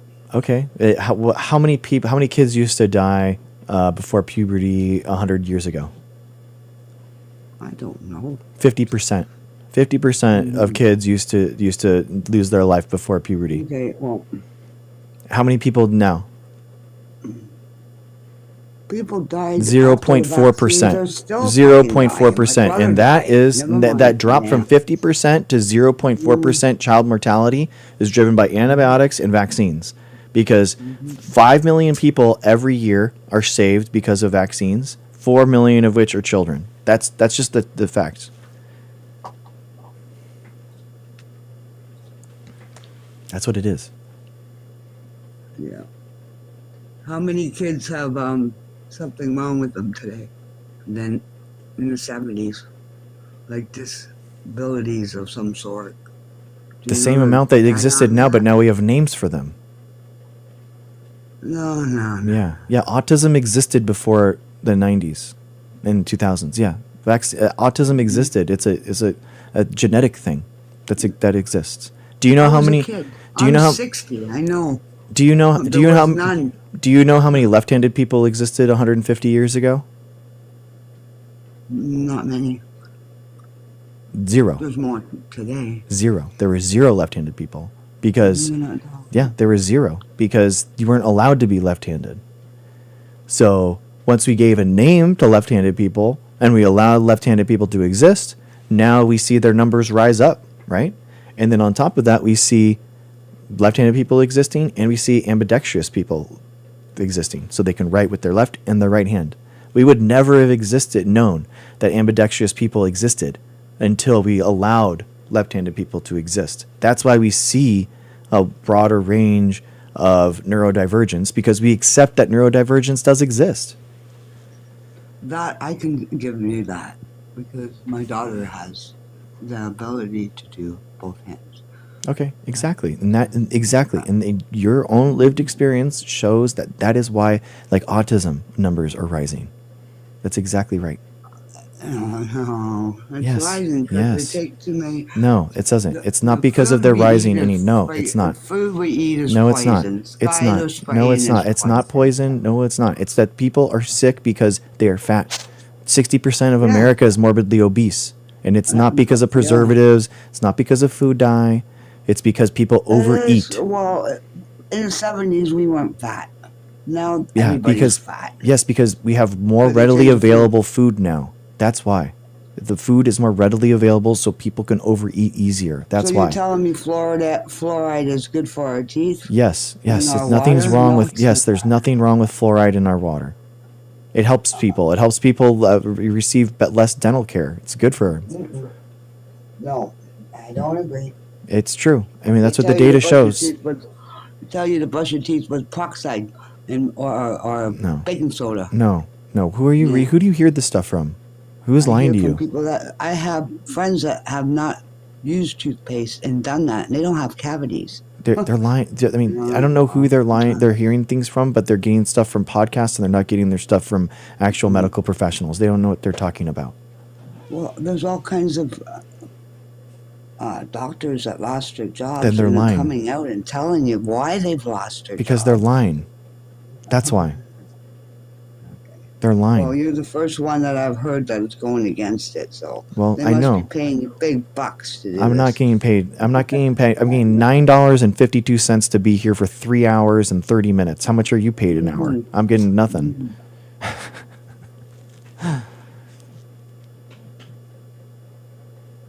I know there's a lot of people that are lying on the internet now, and it's not okay. People get into these social media algorithms that If you can't see what's going on, you have to be blind to not see it. a lot of You- people. nobody has to tell me I'm 60 and I know I can see in my eyes what's going on. Like, A lot of they give people- you and you- medication, they give you medication, you never get off of it. You're on it for the rest of your life. So they don't help you. Of They course, help it helps you. Of course, quality of life is better because of medications. Absolutely is. Yeah. No. Medical I don't take science, any, yes. Not one. Not one. I don't take any. Okay. Okay. That's I'm fine. fine. I'm happy for you. I hope you don't have to in the future. Well, exactly. And Okay. most of these people don't have to either. but Yes, they do. get it, Yes, they and do because they have get a addicted condition to that it. requires it and it improves their quality of life. Why don't they just fix the problem? What's the problem? Whatever the problem is, diabetes, you can fix that by natural fucking healing. Well, diabetes usually requires an insulin usually, but guess what? The GLP-1 agonists, Ozempic and stuff like that, that's a diabetes medication. People are actually using new ways of making that Well, new ways back of in the treating day, that. We didn't have medication like we have today. That's all I'm saying. What's When I wrong was with a that? kid, What's you wrong? see, But what's I wrong would with see one so you don't think that pharmacy, like- insulin should exist? If you taught your body how to heal itself, you wouldn't need the medications that they give you for the rest of your life. Every What? single person that's ever died There's a in the side history effect of the to all world of them. has an immune system. Every single That's right. person. And, it And the heals body itself. cannot heal itself all the time. It can't. Yeah, it can. No, it can't. No, like send me money and stuff? Like what? It says what's your name? You put your name or my name? What do you put? My name. Donna, right? Yeah. But that's not an option. You have automatic. Yeah, I don't have that option. You just. Lady, what are you doing in here with her? Get out of here, man. What's up? How's it going? I hope you're vaccinated. My daughter was in here asking me a silly question. Yeah. I don't. I just think in the 70s and 80s, we weren't sick and we didn't have pharmacies at every corner. Some two in every corner. So there's a reason for that. But a lot of medications are invented in order to help people that couldn't be helped before. Like, that's a good thing. Mm-hmm. Like you say so. There's a lot of anti-cancer drugs that exist now. That, like, there's a lot of new medications that help people live like quality lives. For that. They have a cure for that, and they don't give it to us. No, that's not true. That's not true. Cancer is more than one disease. It's hundreds of different diseases. I know that. So that's why we see a lot of different types of anti-cancer medications that just exist. Put you in the zapper. That's going to help you. Radiation's going to help. Mm-hmm. Mm-hmm. I mean, a lot of. I don't agree on any of that either. Do you think that medical sciences, or do you think that medical, like, physicians are trying to help you? No, they're trying to keep us sick so they make money. What do you mean? Do you think that living people? Whoa, dude! Thank you, Bobby. Wow, thank you, man. Wow. Do you think that living people or dead people pay bills? Well, living people pay bills. Yeah, exactly. So why would a physician want to keep you sick so that you die? The World Economic Forum is telling us that they have to depopulate us. They're telling us. No, they're not. No, they're not. No, they're not. No, they're not. Okay. They're not. Bill No, nobody's Gates trying. is- No, Bill Bill Gates Gates isn't. is No, he's telling us not. to- No, I watched Oh, that come thing. on. He's not talking about. He's talking about reducing carbon footprints. He's not talking about reducing the population. Oh, so why is he taking all the farms away and No, he's killing not. all the cows? He's not and killing the cows. chickens No, this is. and- They're all conspiracies. They're not right. You're not. I'm No, sorry, but but people are lying to you, Freedom. I'm sorry. Mm-mm. The news is lying that they have to kill them for some kind of reason. Like He's promoting vaccines because the flu. return on investment is so high. It's so good, and he's trying to help people. Yeah, sure he is. They're evil, man. Do you They're think? the- What do you think about they're Elon Musk's demons. brain chip? Would you do Elon Musk's brain chip? No, I'm not doing any of it, and I haven't done nothing, not a damn thing. Okay. Not smart anything because they're not smart. They're smart for them, stupid for us if you have it. No. Nothing is smart except I don't even have a smart TV, phone. Dude, I hate the smart TVs personally. I am so. I want the inputs. I want it. I want you to turn it on, and I want it to be a blank screen until the input goes on. I hate the smart TV stuff. I'm with you. Yeah, no smart nothing in my house. None. They're smart for them, so they can spy on us. Yeah. I hate them. I hate the smart TVs. I think they're awful. And they do. Someone in chat's right. They spy on you. They spy on you with the microphone. It's awful. I'm with Everything you. that you have, it's got a spy camera in it. Yeah. Freedom, did you vaccinate your kids? No, I don't. But why didn't you vaccinate them? Are you vaccinated? No. You're not vaccinated? No, I don't think so. You didn't get the polio vaccine? Oh, the baby ones, I did, yes.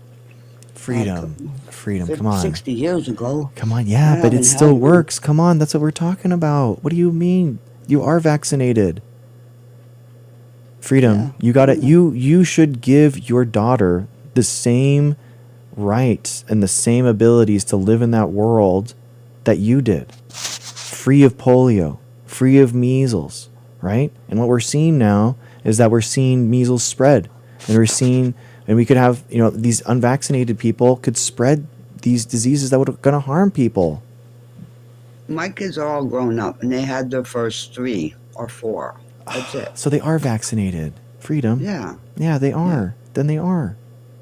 but not the new one that just came out. We didn't Okay. do I mean that's the COVID one, but hey, I mean, at least we're getting the baby ones. I don't know about today because they have the mRNA, whatever it's called, in those ones. I believe now too. They've changed it. But there's new technology, and it's awesome new technology. So if you were unfortunate enough to get cancer, if you went into an oncologist, your personalized anti-cancer medication would be the mRNA technology, because that's what we developed. That's the cool stuff that we work on.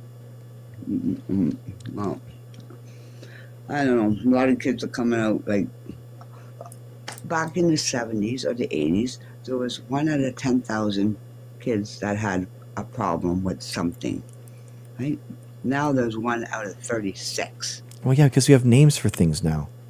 That's why. No, because the food we're eating is horrible. No, it's not. No, it's not. It's just yeah. They Are you want to come out? They're telling you they're coming out with bad meat. Come on. God, freedom? Have you ever there is a lot of new names for things that have existed before, and guess what we're seeing? We're seeing a lot of adult autism cases. They're increasing at the same time because we're catching people and seeing these symptoms that exist that didn't exist before. That's what we're seeing. It's amazing. It's helping people. It's improving their quality of life. It's not making them more sick. It's making them live. A lot of people die from that shot. So no, you didn't. No. People that more people in the United States got vaccinated than didn't. So therefore, more people are going to lose their life that are vaccinated. That they didn't die from the vaccine. Does that make sense? Well, if you're healthy and you just die like instantly, that wasn't from the vaccine. A lot of people. You don't think that people just died before? You think that only existed once the vaccine came out? You never heard of someone just croaking over because of a heart attack? No. You never heard of someone. Heart attack, yeah. Yeah, exactly. So guess what? Exactly. That's what this is. Heart attacks today. Not because of the vaccine.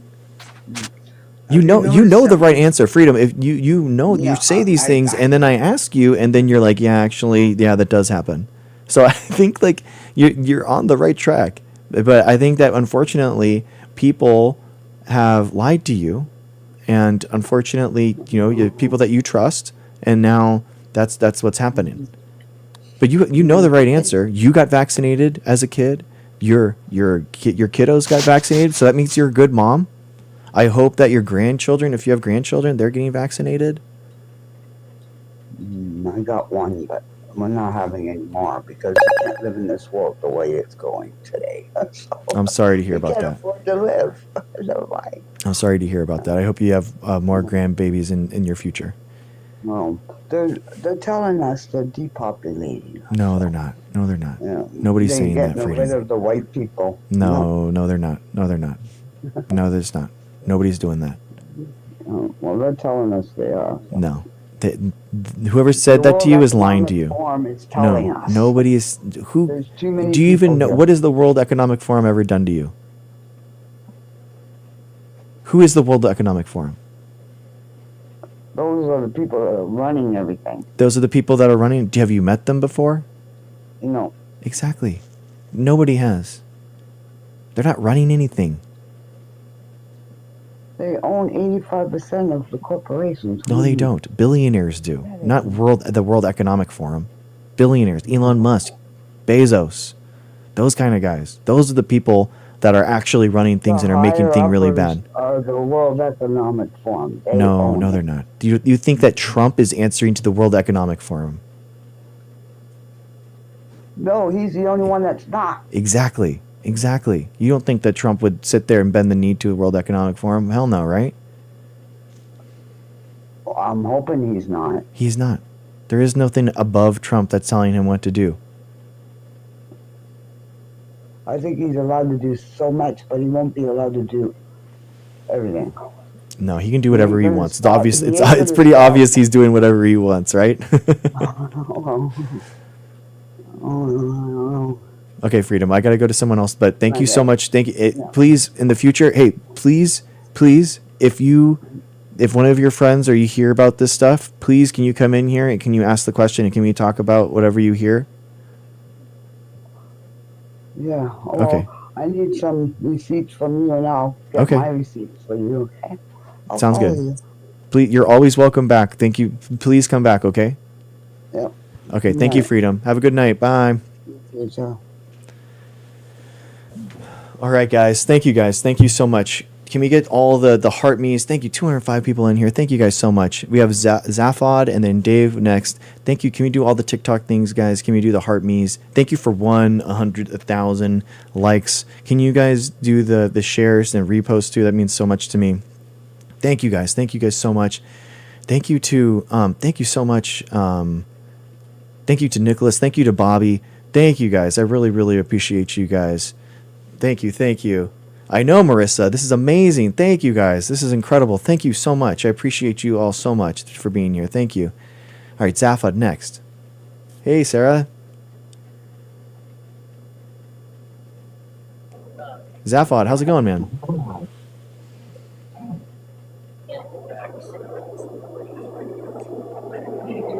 Zaphod, you're a little far away. I can't hear you. You might be connected with the Bluetooth. If you could like disconnect your Bluetooth, it might be better for the mic. Okay, give him 1 second, guys. Oh no, Marissa, you got the hammer. Dang, Marissa, you're saying the spicy stuff outside of here? Why aren't you saving the spicy stuff for here? What's up with that? One more time, Zaphod, how's it going? Can you hear me okay now? Kinda. I'm a microbiology PhD. I was saying I can't really hear you, man. I'm sorry. Can you? I think you're connected to your car. If you could disconnect it. No, I've turned my Bluetooth off.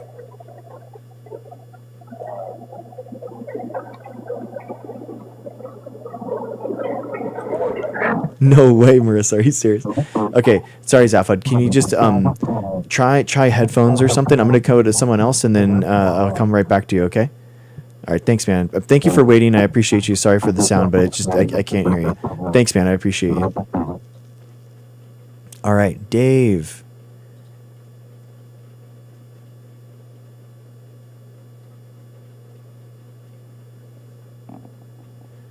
Dave, how's it going, man? Oh, nope, David's out.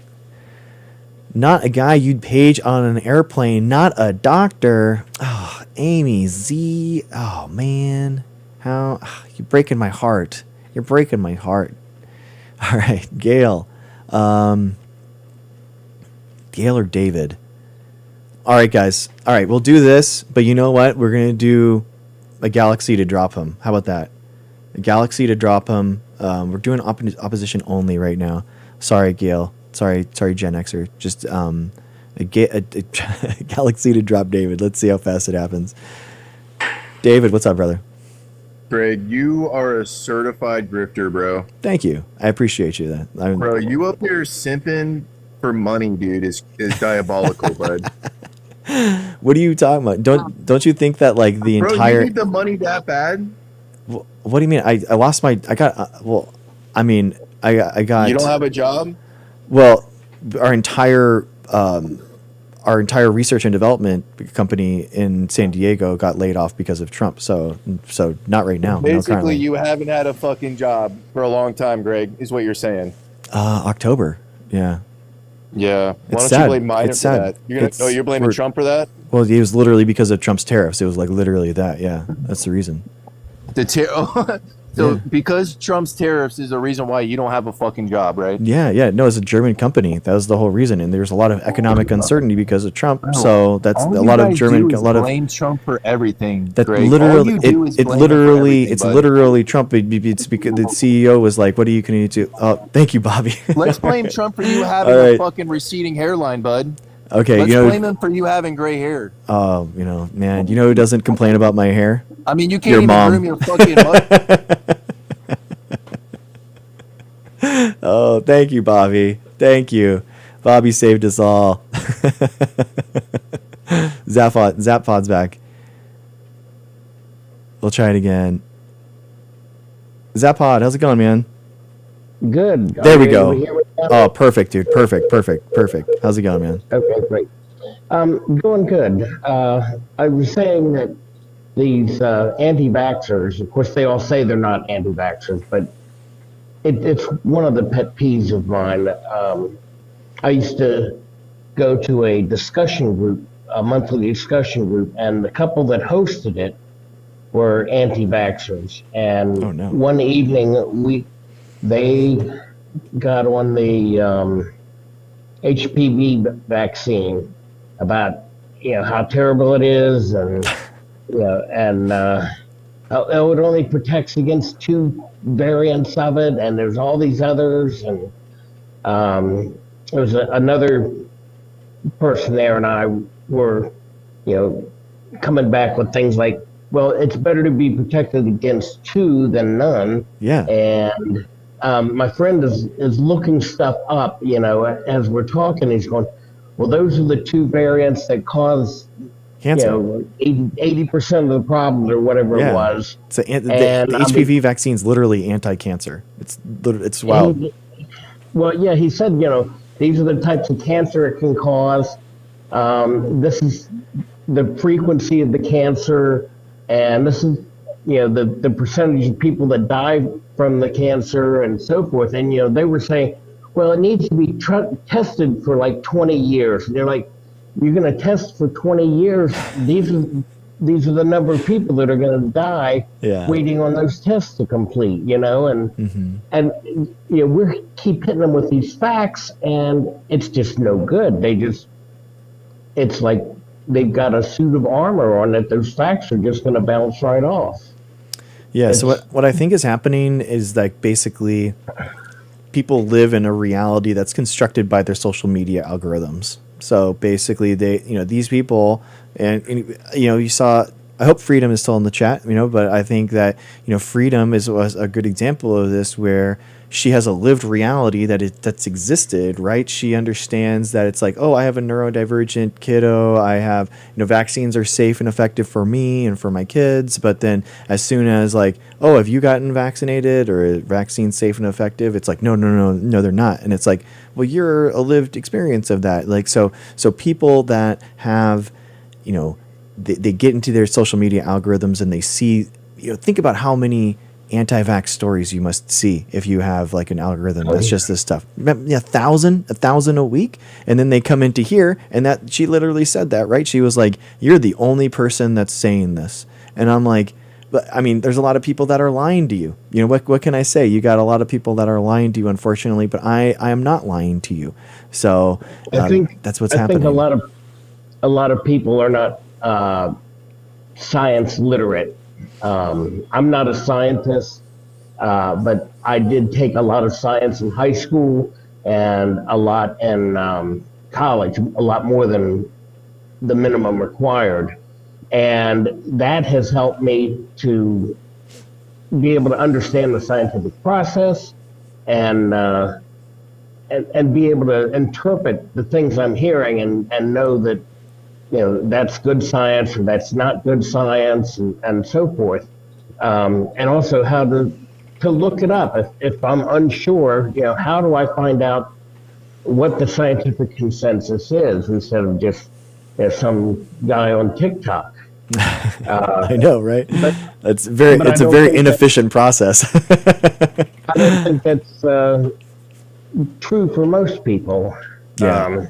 I actually don't think that it's education based. Because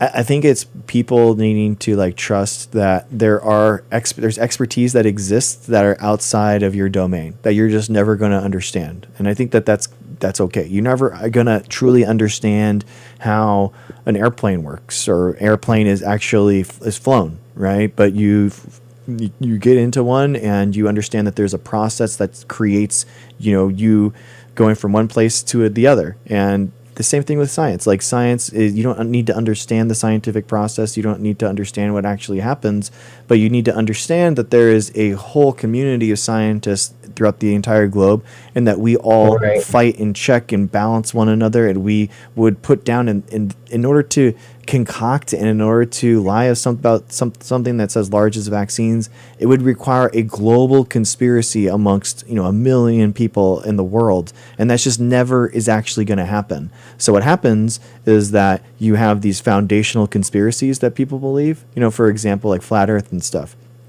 So once flat earth gets into your brain, now these scientists are actually all coordinating and are all working in tandem. And guess what? Now it's easier for them to work together. All these conspiracy scientists are now easier to, of course they're coming together in order to create SARS-CoV-2 in a lab, or of course they're coming together in order to say these awful things about vaccines. So it foundationally, it's not correct.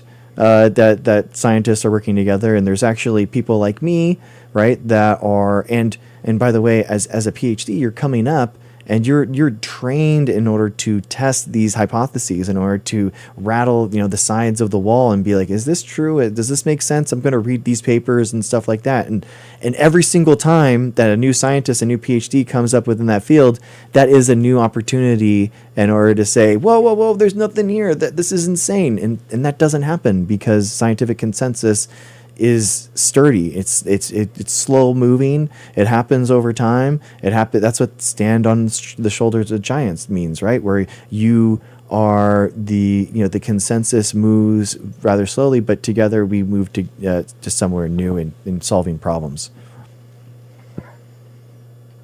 I had the opportunity to meet Dr. Paul Offit. I don't know if you. Oh, nice. Yeah. He. Pardon me, he was giving a lecture in Hampton, Virginia, near where I live. And I went to that and talked to him a little beforehand. And it turns out he developed a vaccine that is credited with saving the lives of, as I understand it, hundreds of children per year worldwide. I'm sorry, not per year, hundreds of children per day worldwide. Wow. And he gets death threats. Yeah, exactly. Yeah, people that are trying, it's wild. I've gotten death threats. I was actually in the QAnon conspiracy world. I don't know if you heard about like the Michael Flynn thing about putting vaccines into salad dressing. But that's, oh my God. Yeah, that was my PhD lab. I hadn't heard about that. Yeah, and we got death threats. We have people like emailing my professor, going after us. There are people. A lot of the people didn't feel safe, so they had to get police in order to escort them to their car in the parking lot. It was insane, and people are they're so rabid to have these bad guys, and they're the idea that the scientific community is that malady that's impacting their lives. It's wild to me. We have hundreds of billions of dollars a year being sucked away by these billionaires, the parasites of our society. And meanwhile, scientists that are, you don't go into science to make money, guys.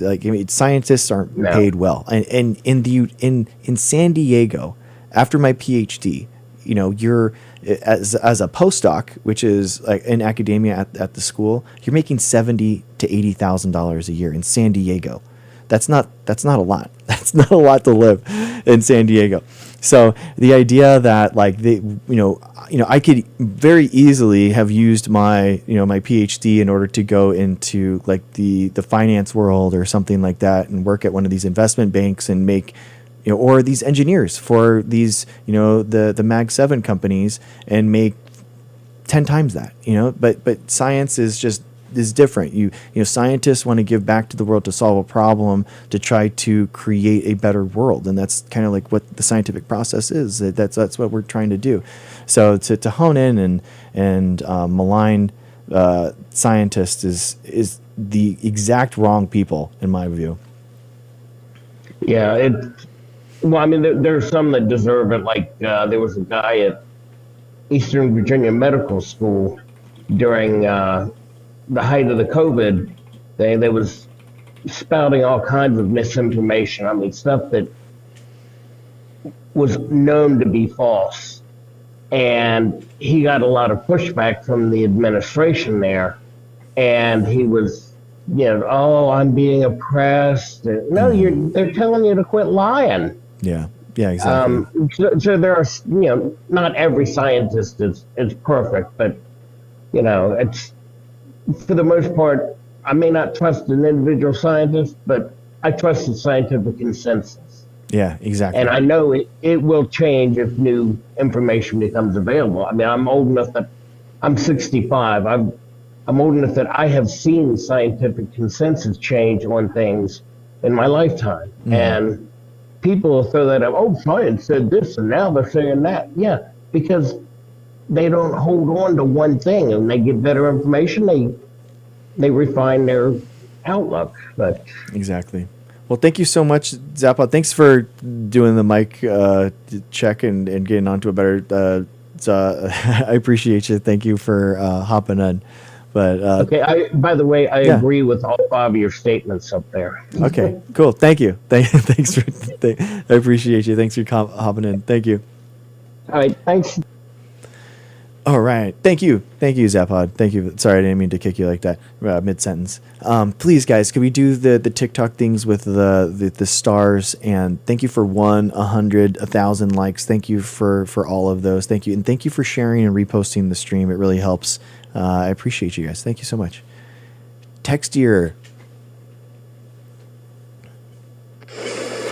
Oh man, are you next to a computer? How's it going? I'm not to a computer. I can't hear you. Can you move out of the room with the computer? I don't have a computer in my room.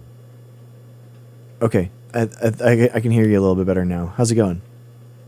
Hi, Carrie. I'm okay. I'm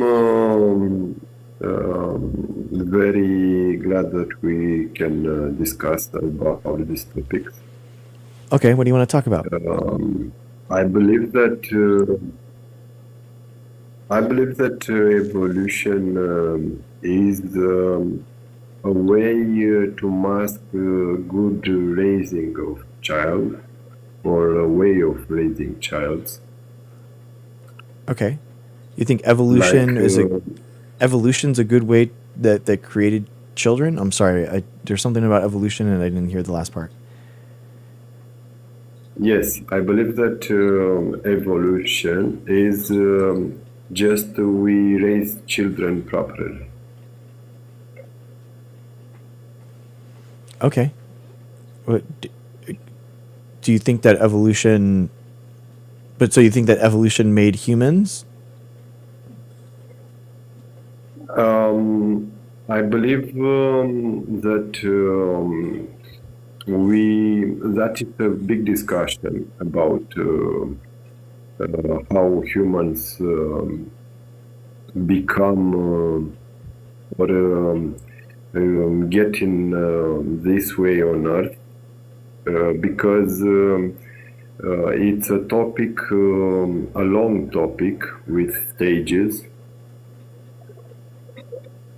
Okay. And there are still people in jungle who have a way of life of gathering from nature, and we are in this stage where we live not very much better than Romans 2,000 years ago. Okay, but okay. I mean, yeah, there's indigenous tribes that have been uncontacted that are still living kind of like a hunter-gatherer or like a primitive agrarian society, but that doesn't mean that we don't exist. And it's kind of the same way that speciation happens, where like just because the people are uncontacted doesn't mean it's kind of like the same way where the distant relatives we like need to contact. Do we need to contact them and bring them the slave mode to them? No, I don't. I think that'd be unethical. I don't think that we should contact uncontacted tribes. I mean, if they wanted to come out and they wanted to live a different life, then I can understand that. But it's not something that I wouldn't force that on them. That would take their sovereign capabilities. You know, I think that they're a sovereign nation. We should let them be in that way, and we shouldn't interact because the nature way, if they become too much to burden on their land, they will die naturally. I mean, there will be no minerals to support them, and they will perish, a lot of them, or they interact with their own blood and they will disappear. Because even if you are okay, the topic is very complicated, but okay, so it's not ethical to have slaves from the jungle anymore. Yes. So why do we resemble our society with the slave thing? I don't think that we do. I don't think we have slaves. I don't think low wages. Oh, okay. That you don't have enough money to live. Smart people put aside from school because they are too smart. I mean, I think it's because of billionaires extracting the wealth that we are putting into the world, and then they're taking too much. The billionaires have taken too much for themselves.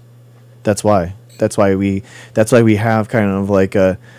I do think that honestly, like society has kind of stagnated over the last 50 years because they have taken such a disproportionate amount of money that it hasn't gone to research and development. That's a very good topic. Let's discuss that phrase. Okay. So there are billionaires who take too much, but the state can regulate that. Mm-hmm. Exactly. Yeah, it's a policy failure. The fact that billionaires exist is a policy failure, I think. No, I don't think. It's a result of the system. And let's dive into socialism of Balkans, where I live. Okay.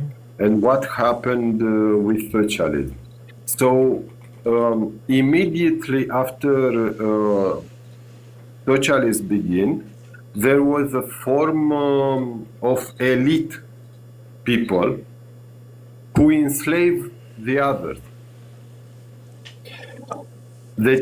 So there was slavery in prisons. You have slavery for not acting properly at work. You would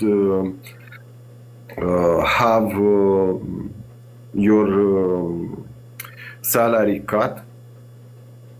So you have to work for free. So that did a very large population didn't receive enough money to live, or they were out of economic changes. Mm-hmm.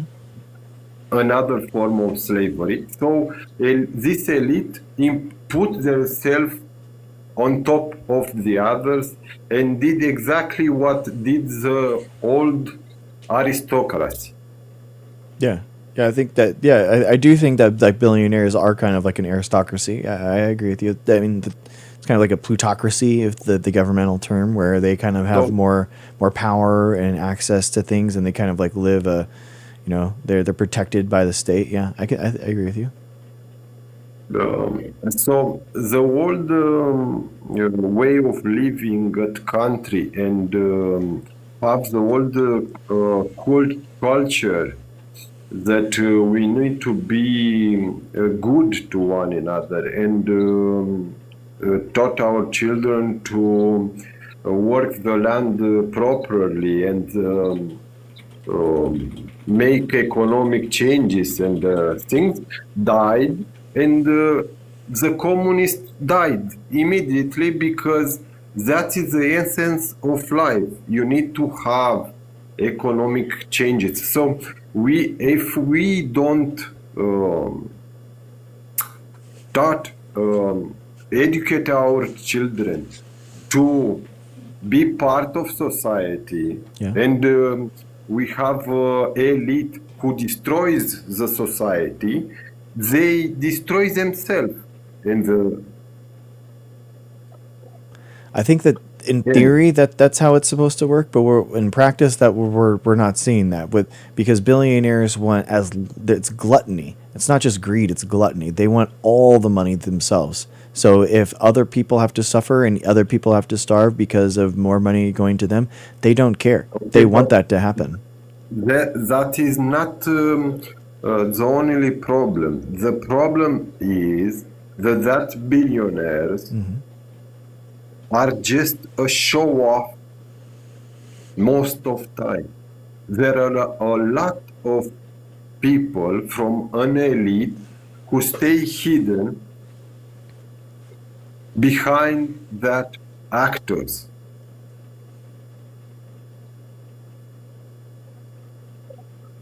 And from history of economics, I know that people who got themselves in power feel themselves to take all the money from others and enslave them and put them to die for them. So this is an never-ending cycle, and the problem is with this cycle that there are few and fewer white people on the planet, because it seems that this situation happens just in the white people world. Only white people are the problem, seems. Okay. So in my country, there are situations, and in socialism, where Creole people enslaved white people and destroyed white people lives. Okay. So we should understand that our white culture is for Europe and for America or for other countries that have white culture, the way of being. Doesn't matter that you have a shade. You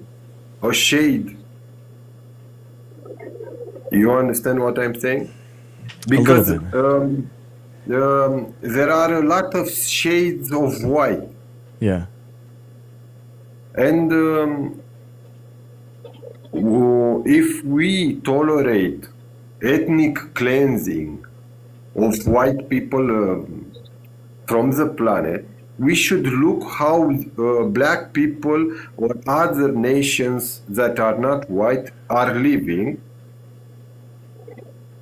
And we should think about what happens right now in the world. That we become more like that world and less our world. Okay. Cool. Well, thank you, Texture. Thank you for coming up. We're doing 10-minute rounds for everyone. So thank you for coming up. I appreciate you. Thank you for giving your perspective. And yeah, man, thank you for coming up. I appreciate you. Have a good night or a good day, probably. I guess good day because you're in the Balkans. So, all right, man. Have a good one. All right, guys. Thank you so much. Let's do all the TikTok things, please. Can we do the stars? Thank you. No, not the stars. Oh my gosh.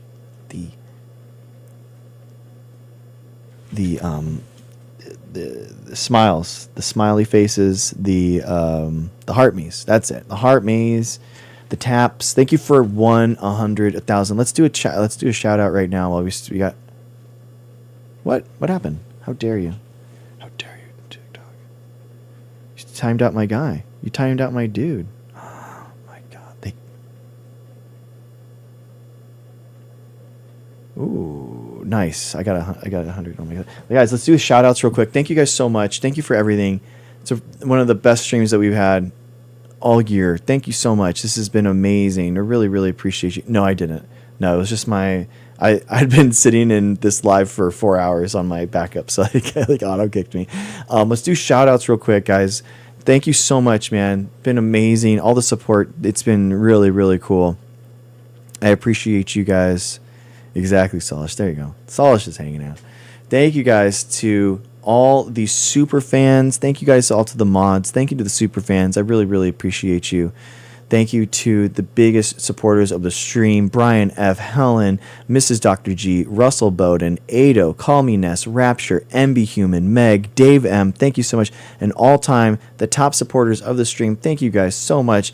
Aeronautical, Kathleen, Bobby, Efon, Sheepanoodle, Reg Mayan, Marlis Dawn, The Miller 2024, Susan M. Vecchio. Thank you to the top supporters of the stream of today. Bobby Caller, It's Mackenzie, Frank Groffman. Thank you to all the top likers. MCP, 17,000 by MCP. Thank you so much. Helen Liu, Nick Smith, Frank Groffman. Thank you guys so much. Thank you guys. We're going to keep going. We don't have anyone in the queue right now. So, yeah, thank you, Hazen. Thank you. It has been a really good live. I guess since it is the closing time, we're kind of in the actual the last hour of the stream. I think we're gonna hard cook at 2. We're gonna do a hard stop at 2. I got jujitsu in the morning, so I got to get up at 6:30. So I got 4 hours and 30 minutes is my absolutely no. It's Patreons. So that's yeah. Those are the top Patreons. So those are yeah.